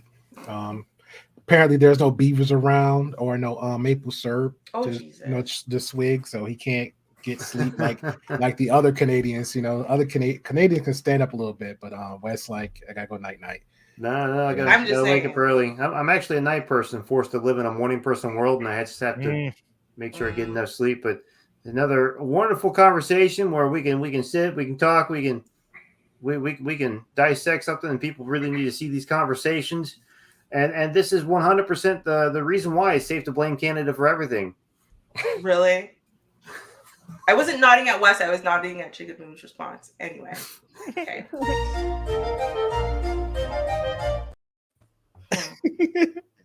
Thank you to everyone in the chat that's been with us the whole night. Thank you, JP, Ruby, Grey Pill. I'm always happy to see all of you. All right, as always, man. Appreciate you. Good night, everyone. Man. Cheers. That's crazy. So shout out solved to it. I just want to say that Ruby did solve it. And yeah, that's a good. That's a good little theory, though. That's a good. Dude, little I'm theory. 100% on with that. Hey, when it comes up, like go ahead, clip it, and just have an whole another conversation when it comes up. Honestly, I hope nothing really happens to her. At the same time, I think as far as what his side of the story is pretty much just he's a very not a nice person. I must be very humble with you. Just not a nice person just to drop the kid's mother off to some random spot and allow her to do that. Because I don't know. I would either call the cops or somebody, and especially she got mental health issues, bro. Like, and why are you even having kids with women that got mental issues? You know what? This just hit me. There's so many questions. Like, dude, once you ask one question, you're like, hold on. There's another though. And wait, there's another. You having kids with mentally challenged people? Like, why are we doing that? I'm telling you, man. Like all the time, people say, oh, this person's racist, that person's racist. You go look it up. You're like, they said some dumb shit, but I don't know if that makes them racist. This guy literally said, in a video after the court cases, Gariépy lamented that a person's public statements could be used against him in custody battles, stating that is a problem a white ethno-state could solve. Crazy. Chickaboom says he didn't report her because he was using her money and signing her name. I believe that. Chickaboom said JF said that the best murder is the murder that you don't have to commit. Yeah, that's what I'm saying. Okay, so that's my belief is that he let her out. She wandered into a forest, okay, and a mountain lion got that ass. That's what I'm going with, okay. And then it's like, well, hey, she wanted to go for a hike, like that's where I'm at. Like I'm like, I don't know. Hey, Rudy, hey, Ruby, you promote that the Cloud watch him until you drop that link one day. Really, MOT? This is what we do? I thought we was people's MOT. Why? How are you going to bring the black film? MOT blame Canada. Cloud watch him one day. Oh, okay. Yeah. Cloud watch him until you drop that link. Cloud watch him until you drop that link. That's funny. He said, but those fun is legal. Yeah, I agree. Mm-hmm. Oh man, this is fun. I don't know if you're still out there. Cheeky Banters. He did a great. Him and Ashley and Sarah. That's the Raging Tomato. They actually met up. They pretty much had something planned with the Thorpes, but that as of course it didn't go well with the Thorpes. Oh, so that's a bad idea. Yeah, they had a plan B. So they actually did meet up, and Cheeky did like this really cool little video. It had this little theater type vibe to it, like a little bio. So I want to actually play that too. So I mean, if we have any final thoughts, I want to get to it because I thought it was really good, and how he presented the conversation with Ashley and Sarah Tomato. They actually went on a little venture. They actually jumped out of a plane together. And then he was like interviewing them. So I thought it was pretty cool. Give it like another side of people on YouTube. Because I know in those spaces, people always try to figure out like if people real or fake. And everybody got always this side version of people. They don't really know them. So I think Cheeky was pretty much giving like a perspective of people. There's actually real people in real life outside of YouTube. So I thought it was pretty cool. Shout out to, again, I appreciate you, Cheeky, for all the conversations and input. Knowledge and relationship. Thank you for coming on through. I don't know how much of the conversation you heard, so I definitely appreciate you. I already know he jumps through, give the shout out, and definitely hit the like button. So I appreciate everybody if you do. If you're new, like Cheeky Boom and other people in here, definitely hit the subscribe button. It helps out a lot. We have group conversations every Tuesdays, and sporadically I do live commentary and reactions and other stuff, especially if it's going to be about Pearl, Rolo, all them red pill guys. I don't like them, so that's going to be me all day. I apologize again. I am going to butcher the name. Guido Eubanks. I apologize, good sir, ma'am, if I'm messing up your name. Says the one woman he was with was found to have a mental age of 10 according to the court. Yes, I heard about that too. Thank you for enlightening us on that one. The autistic girl. Yeah. Yeah. Well, I think the thing is too, and a lot of people don't necessarily realize. Okay, so I'll give my final thoughts kind of as like to explain this then. Okay, so the reason why the nuclear family, this concept of one man, one woman, the kids, this is the American way, whatever. The reason why this was invented was kind of for the same reason it's being preached about now. Okay, because incel culture has always existed, and so when you had incels, these people who would not be chosen to be married, to have leadership, control over family, over finances. People wouldn't choose to mix their genes with this person, whatever, right? Women wouldn't. Well, the way that you fix that, right, is first of all, you outlaw plural marriage, right? And so that prevents the men who can afford to have 10 wives and or afford to be able to have, 25 wives, because all those women would work to just be able to take his genes and sleep with him, right? Or whatever. So you outlaw plural marriage, first of all, right? You shame in every conceivable way women who want to step outside the bounds of even having sex before marriage, let alone, wanting to walk away from marriage, not getting married, not being chosen for marriage, so on and so forth. And then what you say is, hey, listen, this is the only way. This is the American way. And if you don't do, we are going to ruin your life. We're going to ruin whatever. And then when that doesn't work, then you say, okay, well, great. Well, now women have no control of anything. So if you want money, you need a man.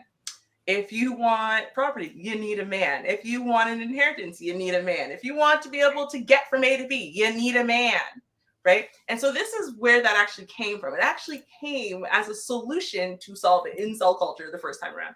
And therefore, way more people were able to get access to this nuclear family, the American dream, right? And when you have access to that, well, you're a lot more willing to sit there and work a 9 to 5 and go be a pleb in the, in the cogs of functional society, right? Because you've got a family to take care of and you're a man now and whatever, right? And so that's basically why they invented this. And, this is why people like JF are so anti-feminism and anti the modern woman, anti-modern culture, and anti-modern whatever, right? It's because they understand that the way society is now, with women having all their faculties and being able to choose whatever and having the world as their oyster, they don't get chosen. Right? And no one would choose him if they were fine. If they were just fine, okay, she was a submissive woman, she's a traditionalist, but she had all her faculties intact. There's nothing wrong with her. No one would choose him, even with that. So what does he do? He goes for the people who kind of would have no choice but to choose him. They're easy to manipulate, they're easy to influence, they're easy to fool, and they need somebody. They're actually desperate. They need somebody. There's something wrong with them. That's why he chooses people who there's something wrong, because then they need someone, right? And they probably not had a lot of people give them the kind of romantic love and attention and affection and the forever dream and all of that they wanted. And it will seem like a small trade to just gotta be a little traditional. You just gotta cook and clean. You just gotta let him, say disparaging things about your race, about your culture, about your religion, about your gender. It's gonna be fine. It's gonna be fine, right? Because he's gonna look you in the eyes and say, I love you, girl, or you're the most beautiful woman in the world, right? And then they baby step you into the pits of hell, right? This is whoa. Yeah, no, sure. It's the same thing as not like wrong. right? It's like the boyfriend, the boyfriend, what's it called? The thing, Lover boy method. Lover boy method. Thank you, Yeah. right? It's the same thing. They baby step you into the pits of hell, right? And so when people are like, well, she must have been like that before. She must have this, she must have that. Not necessarily, right? Because love and the idea of romantic love and getting like this forever future you never thought that you could be worthy of is a powerful motivator. It's a scary, powerful motivator. And I think that's what happened here. Sadly and unfortunately, I think that's exactly what happened here. I think the reason why when she was talking out of turn, he would be muting that mic and stuff and physically pushing her to get rid of her is because he was trying to say she was agreeing with this or saying this or whatever. And I think she was saying the exact opposite. I think she was exposing him I think that she was exposing all of bullshit that he said about him being this and that and the next thing. And I think that that was a problem for him. And so he needed her to be his pro. He needed to be able to do these types of things, gaslight her into doing those things. That way he could shame her. That way he could control her. Right? Because he couldn't have anything change.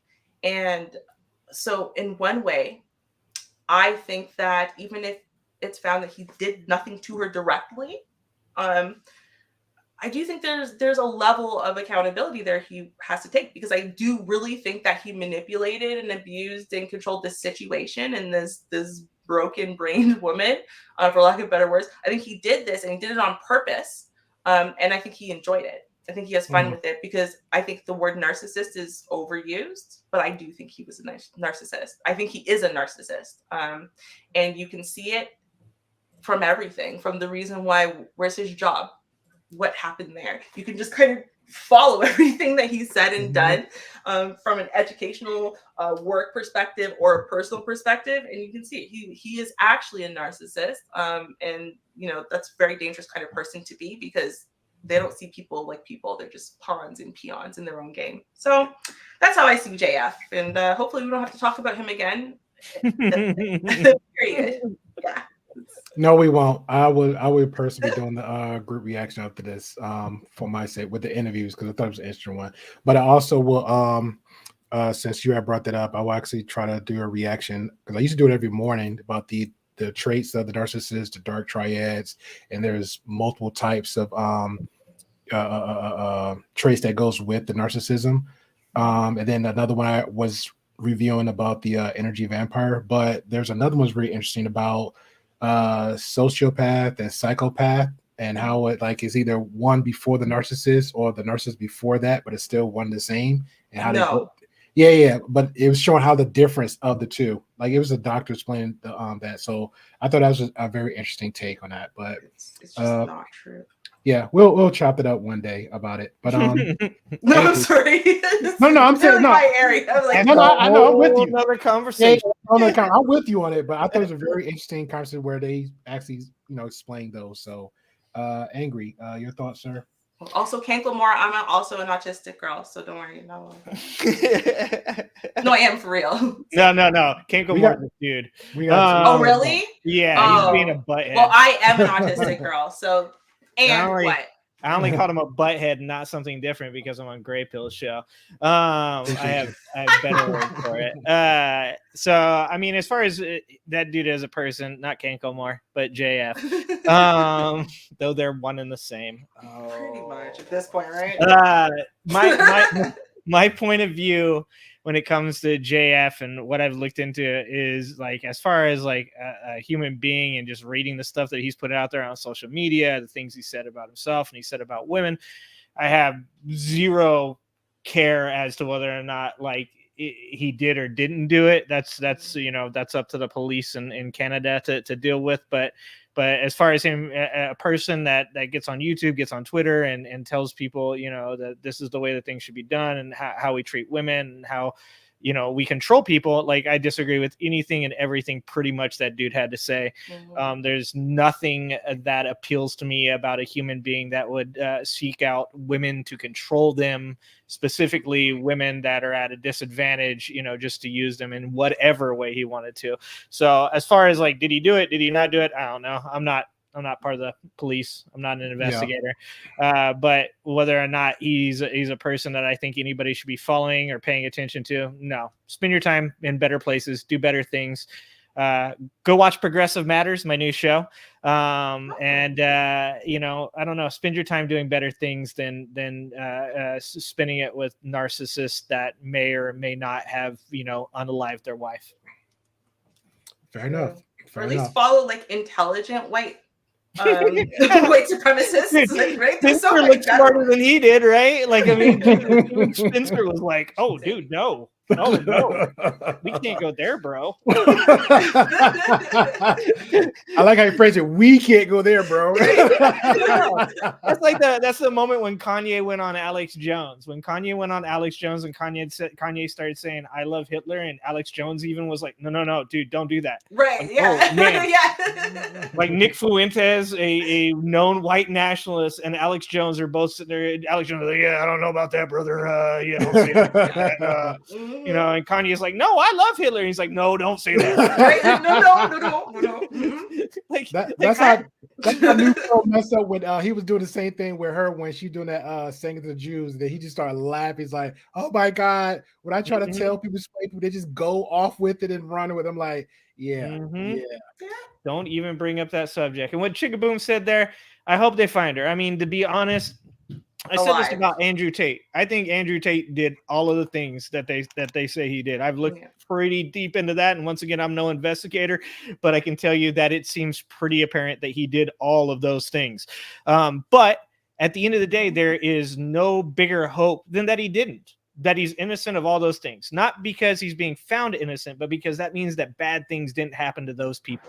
I truly, 100% hope that those things didn't happen to those people. And I also hope that nothing happened to this young woman.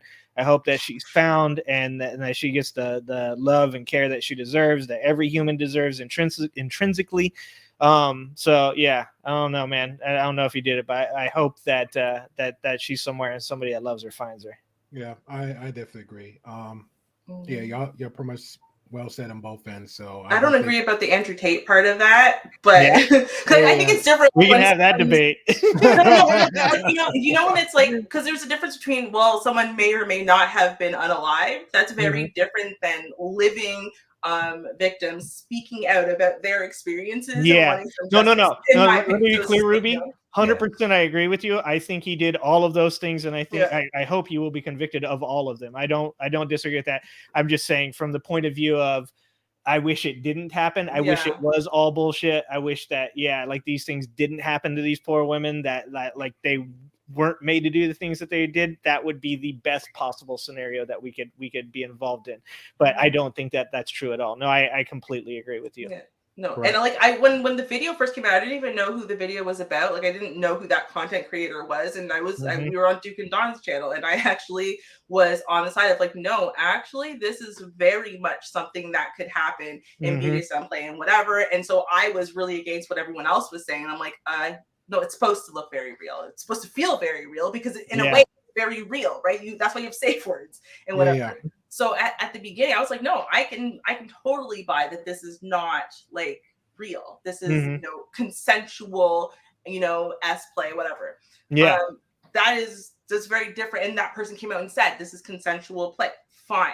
I might not like it. Yeah, you gotta take their word for that point. Right. Yeah. But it's like I'm not, and I don't believe in like, well, just believe all victims. I believe you should believe victims because we believe people who say they got mugged, right? We believe people who say they got robbed. Yeah. So you should believe a victim. But we believe them and then we verify, right? So we believe you and then we investigate. So we don't treat you like, well, from the beginning, maybe you're lying about being mugged, right? Like, no, we treat you like you really got mugged, right? And then we investigate the crime. And we should do the same with all kinds of crimes. So I tend to believe, victims when, they say something at first, and then you're supposed to investigate though from there, right? You don't just take their word for it. So that was pretty much the pass I gave too until you just started consistently self-snitching. I was like, bro. Oh, dude, my boy Bruce Rivers, he goes into it. I love Bruce Rivers. You ever watch any Bruce Rivers videos? No, I've never even heard of it. Dude, Bruce Rivers goes in on Andrew Tate. He's a criminal lawyer. He's a YouTube guy. Oh, yeah. I don't know how good of a lawyer he is, but he's hilarious. I love him. And he was constantly doing like videos from the very beginning of him, and then everybody else was picking up stuff. And there's two actually content creators. One is called Spected Common Sense, something like that, or Sense Common Spectre. He's one of them. He actually does like every breakdown. Like he stays on it. It's not no derail. Let me do like one video Andrew Tate and then come on do other content. He does consistent content of Andrew Tate, breaking out everything he said, doing the timestamp, the timeline. And it's another content creator does the same thing. That's literally how me and DL Saint had that pretty much back and forth on Suzette, because she did like a little stream of her end. And then I remember I was like, oh, it's just some new news. And she's like, cool, we can do it here. You have all the stuff. Like, sure, no problem.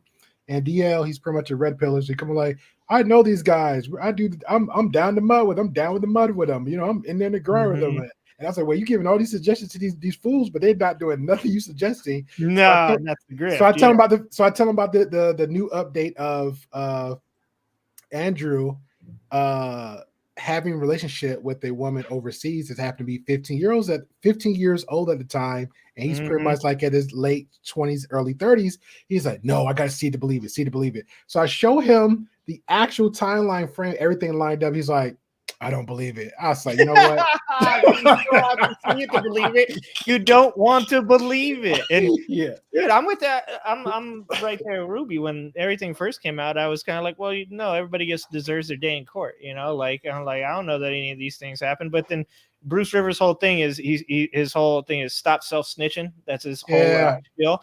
And that's like the Andrew Tate thing. Dude literally has videos saying this is how you do these things. This is how you get women on camera. He's like, take their money, steal their taxes, steal or steal their money and tell them it's taxes. Like, there's no, if that was a court, you get control when you sleep with them. Yeah. You got control. Yeah, he's like doing it in the voice and shit. He's like going full car salesman on you. He's like, I'm like, dude, if people keep saying they're like, if that was in America, and like, no, if that was in America, he'd be even more screwed because it's just like 100% people would be protesting outside the courthouse right now, going, that fucker did it. Okay, he did it. Like, and like I said, well, no, the problem is he had charges, or at least an accusation in America and an accusation in England. That's right. Why and nothing happened to him. As a result. He has a video where he talks about leaving England to make sure that he doesn't get busted for other stuff, right? Like he full on self snitches. He talks about the fact that he knows he's in trouble for certain things and he knows how to get out of it by leaving the country. You know, that's why he went to Romania, was because he was like, there's a good chance I can bribe the shit out of all these people. He had videos about bragging about why he got multiple passports, so nobody knows the reason why behind it. But again, self snitching. Detail. Nobody knew this stuff until he said it. Yeah, exactly. And that is the point of self snitching. Though I will say, unfortunately, his tactics were very effective in America, and that's why it is that despite having like his own vocal evidence of sitting there talking about, I like R-wording you. You know, you're just mad because there's nothing you can do about it, or like whatever. Like that was basically what he said. This. No, how did he get away with that crime? You know what's crazy though? But that whole comment, right? But then if that one fan or that silly little, I don't like, it's one fan somewhere pop up nowhere. You hear that whole one, and then they'll take that, replace it with something like, well, he did say you got to, be fit. I was like, they're like, but he gives good advice. It's like, yeah, dude. Yeah, he tells you to lift weights and to be successful. All of these things are not like your elementary gym coach told you that in 6th grade. Yeah, you need to go back and tell Miss Veets you're sorry, okay? Because you didn't listen to a damn word she said in 3rd grade. You know, it's like, dude, this idea, I really can't understand the whole red pill thing because I didn't have a father growing up. I didn't have any male figures growing up, and somehow I figured all this stuff out. Like, and it wasn't because I got on Twitter and started following Andrew Tate. Like, and besides, we watched those videos. He can't fight. Andrew Tate is admittedly not red pill. You know what the problem is? No, he isn't, right? No. But he did grift off the. So everyone does. Yeah. What is it? It's like he's not red pill, but everybody that follows him is. You know, like that's the kind of thing.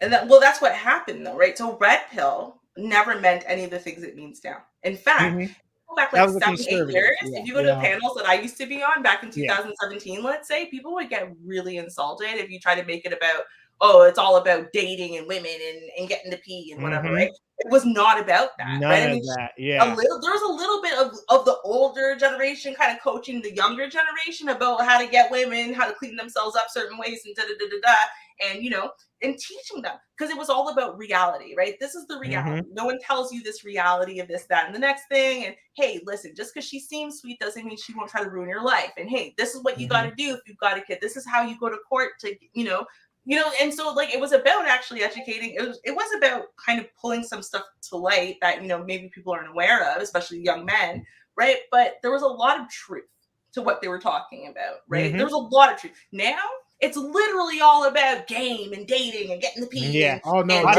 the modern woman's bad. Hey, the last one I was Like, on, what? the last one was on. I just came on because I actually like the guy channel. It's like, for me, it's like a chill channel. I went on his channel and one guy came on. He's supposed to be a guy who was in a poly relationship, quote unquote red pill or whatever. He would just, his whole stance of argument was, you women is at war and you are attacking men and you're trying to insert yourself in our intelligence to corrupt us, to change us, to make us feel weak. And every time he say something, I'm like, insecure. I'm like, yeah. I was like, you feel weak? Come on, Grey Pill, you let me finish. I'm just saying, you're saying some stuff that he'll go on, he'll say something else is like off the hinge, and I'm like, do you feel that way? Grey Pill, you not let me finish. I was like, bro, you're dragging out 3-minute conversation. Get to the point. I'm gonna land the plane. Long stroke, goalposts all over the place. And I was like, I'm not gonna address all that. Again, it's not every man, it's not every woman. Not every woman. If you're consistently falling for the same dumb type of woman, it's a you problem. I get it. Yeah. We all take L's. I've taken them. I've been either hurt or disrespected. It happens. It's a thing, right? But the problem, the thing is, got to learn how to get up and move forward from it. Or once you learn from that past mistake, try to be more aware when you come to the next person. That's it. But understand, every person is different. Right. He was not listening to that, man. Because the only women those guys are going for is like, okay, so they don't want her to have a career. So right away you have no aspiration. Okay. And then you want like a BBL and you want her to be like fit and can cook. And like, it's like, dude, everything that you want, all of those things are great, but that comes with the brain.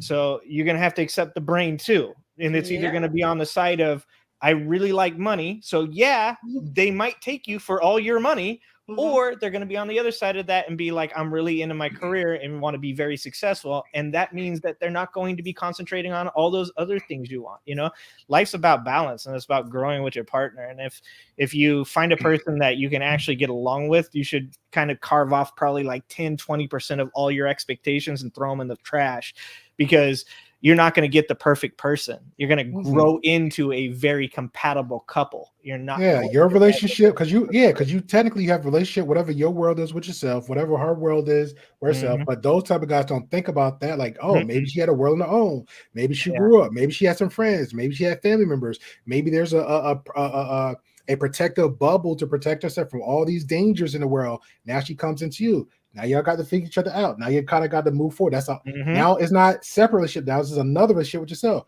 Oh, you have kids. Okay, now there's another dynamic relationship. Oh, you get married and don't have kids. No, you're adding too many layers. They can't think. You're like, let's just talk about just the two people alone. Because you know what? Actually, it's funny. I was going to bring this up earlier. So there is on 90 Day Fiance. There's a couple who illustrates this so perfectly. They're called George and Anfisa. And if you don't like having to watch through a 90 Day Fiance, there's a content creator named 16 Leo, and he is like following their saga. And so this actually, I just watched like the last like segment of their saga yesterday. But anyway, the point is, so George is a white, slightly overweight American dude. Okay. And Anfisa is from wherever names people Anfisa. I don't know. I don't remember, right? Whatever. Me neither. Right? But whatever. Okay. The point is, though, she's young, she's beautiful, whatever. She's also a gold digger. Very admittedly, she's very open and honest about it. Okay. Now, George got her by promising her all of his money and all the gold digging things she wants. He's going to buy her this, he's going to do this for her. This is the life he's going to provide. Right. And so she gets here on her 90-day visa, right, to get married, the fiance visa. And right away, he starts not following through on the things he promised her. Right. And he brings her out to dinner and then says some stupidness about how like, I love you for you. And like, you know, it seems like you just want me for stuff. And so she said, okay, cool. Would you love me if I was fat and ugly and old? And just stares at him. Of course he would, right? And she said, there's a trade-off here. Yep. you don't know me. Like, and here's the thing, they don't know each other, right? But a lot of people confuse lust and attraction for love. And he thinks she's beautiful. He's attracted to her. He wants to sleep with her. He's confusing that with love. He doesn't know anything about this woman at all. He doesn't know anything about her life, her family. He doesn't know anything about it, but he's calling it love. And now he's saying he's insulted that all she wants is money. But the problem is all he wants is her to be young and beautiful and by his side. He doesn't know anything about her. And all she wants is money. And she's willing to trade her youth and beauty as long as he's willing to trade his money. And that's what she said. I wouldn't date you if you weren't a millionaire, just like you wouldn't date me if I wasn't young and beautiful. Now, here's the thing. This chick is way better than him because stuff starts coming out and, you know, not 100% that he's not a millionaire before she gets married, but pretty close. There's a lot of stuff that's like, she knows something's iffy, but she still chooses to marry him anyway.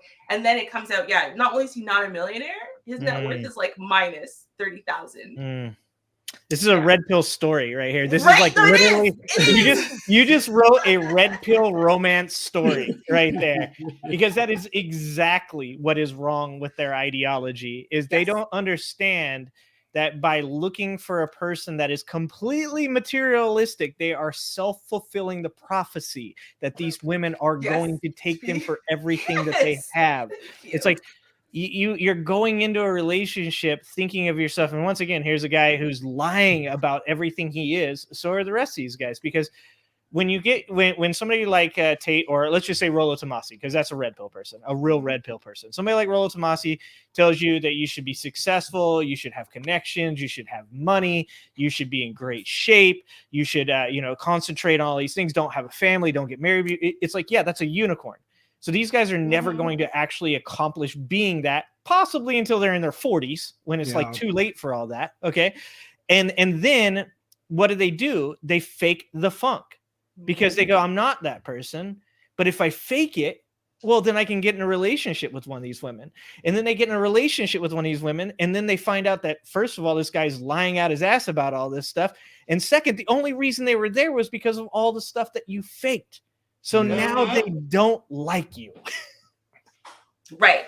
And it's amazing. And when you catch the wrong one, they're going to use you or put you in a situation, a very uncomfortable situation, and you're going to be sitting there boo-hooing or feel hurt because now you hurt. Now you hurt. And it's like, dude, don't. Well, and imagine the type of dude that's doing this is the type of dude that ends up getting married to one of these women because they fake the funk. They get the woman to marry them, and then they lose half of the stuff they didn't ever have. So they are super bitter. Now that their 40-hour-a-week blue-collar job, that they've worked their ass off to get to where they are at this point, now they're losing half of that. So now they're really bitter. Super bitter. That sounds like a buddy of mine, but he didn't fake it, but he had the money, he was just giving too much that was like unnecessary. He's in the Air Force. He was fit, she was fit and attractive, but she had a child that he was raising. And I remember one time he made a comment like, man, I'm just gonna get fat. And I was like, don't do that. He just never understood why. So when he got out of the Air Force, he gained weight, and then he was like, one day he came home. And he was like asking her what's wrong. She was like, yo, I don't want to sleep with you no more because you got fat. And oh yeah, by the way, I cheated on you. And then he was like, he was sad and down about it. And I didn't want to do that. I told you so, but I was like, bro, this is why I told you not to get fat, because you was in shape, you was traveling, you was showing all the glitter. You said you was buying her bags, paying for her bills, you got her sold. Y'all didn't have no real connection, anything except for the physical attraction. Now you outside in the real world. Now what's going on? What's going on? And that's why that portion of the relationship is so important. That's where you find each other. Is like, it's okay to fall in lust at the beginning. That's completely okay. It's all right to enter a relationship at the beginning because of lust. That's literally your biology to do so. So if you get into a relationship with a person, the very important place that you have to get to is whether or not that person is who you want to be with long term. And that's why when you have all these guys talking about you have to sleep with 50 women and all that stuff, it's like, you don't have to sleep with 50. You might find the first woman, or you might find her on the 10th woman. It doesn't have to be some weird ass number that you made up in your nerd math. Okay, like it's so strange, such a strange number, 50 women. But either way, that's where you learn that connection. That's where, so you go on your first date, you go on your second, you go on your third, you start to ask questions like, what do you do for a job? Where you want to go for career? Where's your education at? And that's when you start making decisions. And that's also where you have to start to determine whether or not you've been thinking with your penis. Because at one point or another, you may think you're in love with that person, but you are just in lust with that person. And that's where you have to cut that off. So, yeah. Oh, wow. Shout out to Grace Bush says, I just got a notification line. Oh, wow. That's weird. That's weird. Wow. Yeah, it's a little late. YouTube. Yeah, it's just 2 hours late. It's fine. Yeah. It's Everybody set their watches for Tuesday, 8 p.m. Central Time. So Eastern Time is 9 p.m. So maybe that might help out. But I'll make sure I'll post something a day or week, a few days early. So that might help out a little bit with the YouTube algorithm. Maybe they'll shoot out the notification. Because on my end, I see it. It'll pop up the moment I do it, and then it'll pop up like maybe an hour, 30 minutes before, because I have it set on I stream from YouTube and here YouTube and Facebook, so it shows that. So I don't know. Well, you know what you could do? It's not your fault, Grace.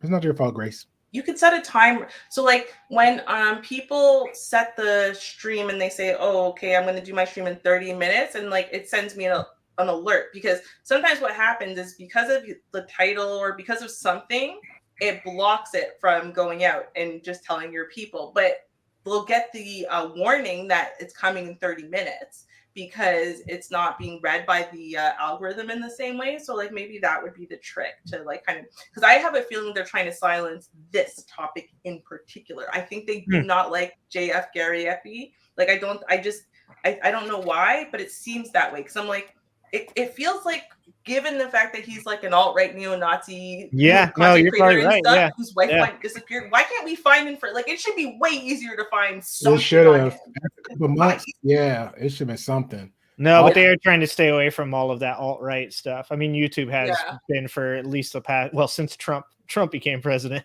They're like, oh, Jesus. You made a mistake. Yeah. So I think that they saw that. Yeah. So yeah, because I actually know, now that you said that, I didn't get the notification either. Actually, I didn't even realize that. I'm looking through and I'm like, oh yeah, I didn't get a notification for our stream. Yeah, it's all good. I don't know if, and it's just not, it's not your fault, Grace. I'm not poking a bear at you, but if anybody have like it was somebody earlier made a I guess a little a jab at me. I don't mind addressing that one. It was something about okay, here it is. Destron, he was like, Gray needs to talk about why his Discord only has one channel, which is useless. I will work on that. That's why I don't invite anybody to my Discord, okay? Exactly. You know what? And to be fair, I do have the link up so you can come there, but I got to take time out to actually work on the Discord. So I had it for like a hot minute, but not too long. So I don't know, everyone's on Discord though, but you guys are all on someone else's Discord, and that person, I'm not like, I don't watch their content. I'm not like in with them, so I'm not in their Discord. But I know everyone is on Discord, but everyone's on someone else's Discord. So even though y'all all have channels, none of you are on your own Discord. Yeah, and if they like you, if they like you, like like I'm sure you know Apex in the space and some others here in the spaces. So if they like your channel, whatever, they'll just share everybody's channel. Like they got most of the Discord got promote sections. So for me, I just promote my own. But if it's like Duke or Dawn or yours, I just throw it up in there. Hey, they live now. Let me throw it up in there. So that's most of us do. But most of the guys just pretty much like network within the Discord. So I actually like it. It's pretty fun. And it's like a lot of debate spaces over there too. I didn't know. Who was it? Well, Andrew was one with him back and forth for Destiny. Alex Playing Fire was mod a lot. That's pretty much was the goal before. So if I have time, that's pretty much I'll be doing that. It's a few others. Angela was on a few. Kanko was on. He's in the chats. Neve was definitely. She hops on everybody. She don't give a crap. She hops on everybody. Good, bad, to ugly. She there. She ready for good smoke, bad smoke, gray smoke. She just don't care. Smoke. She hops on all. So it'd be a lot of ones out there. So okay, Kanko, I appreciate that, man. So yeah, I'll make sure I have it ready then. And if somebody got time, they can manage it. So, but other than that, man, again, I'm gonna leave it like this, and we'll close out. We'll have something for next Tuesday. Try to make like a little relationship one. Everybody get in for the conversation.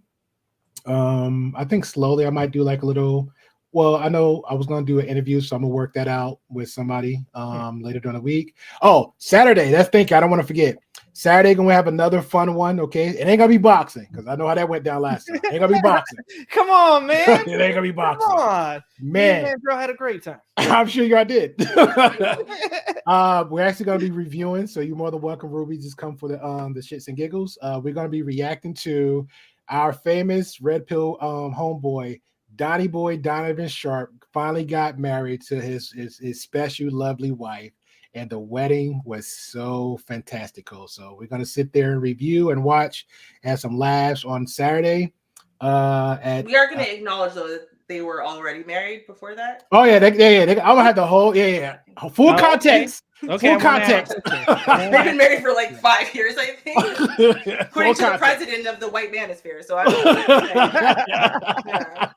Full context for Saturday. So we're going to have that context. Then we're going to go ahead and just have a good time, laugh about it. So everybody. I got to say one thing, though. The last time I saw that chick in full, like it was like years ago, maybe 2017. I saw her in the back of one of Donovan Sharp's things. And she was, now to be fair, what she was wearing was like a night dress kind of thing. And it was not tight at all. And she does have ginormous knockers. And so the point is, though, is that every time I've seen her, though, like you could see the outline of her not that small belly.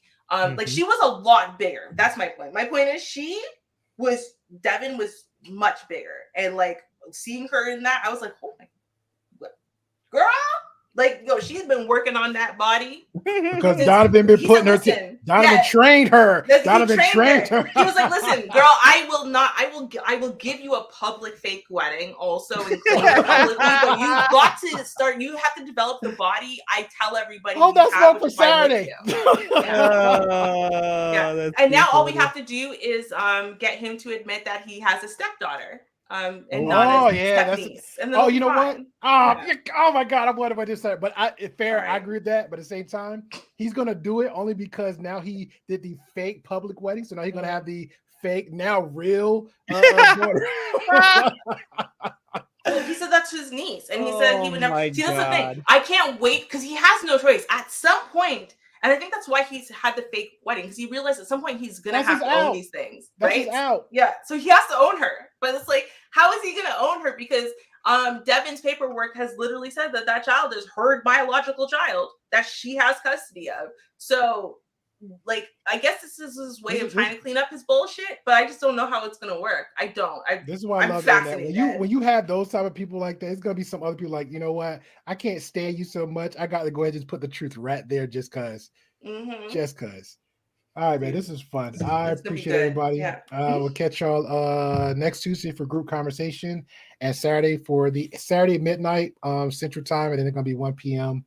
Eastern Time for everybody else. So I will make sure the thumbnail, Grace, and for everybody else be up there days before, and I have one set and prep for Tuesday. Anything else just be random for me, just doing whatever. So I appreciate you guys. God bless and good night, and everybody pray for Mama J. Yes. Yeah, cheers, y'all. I know you're out there. I can feel you now. I know that you're afraid. You're afraid of us. You're afraid of change. I don't know the future. I didn't come here to tell you how this is going to end. I came here to tell you how it's going to begin. I'm going to hang up this phone, and then I'm going to show these people what you don't want them to see. I'm going to show them a world without you. A world without rules and controls, without borders or boundaries. A world where anything is possible. Where we go from there is a choice I leave to you.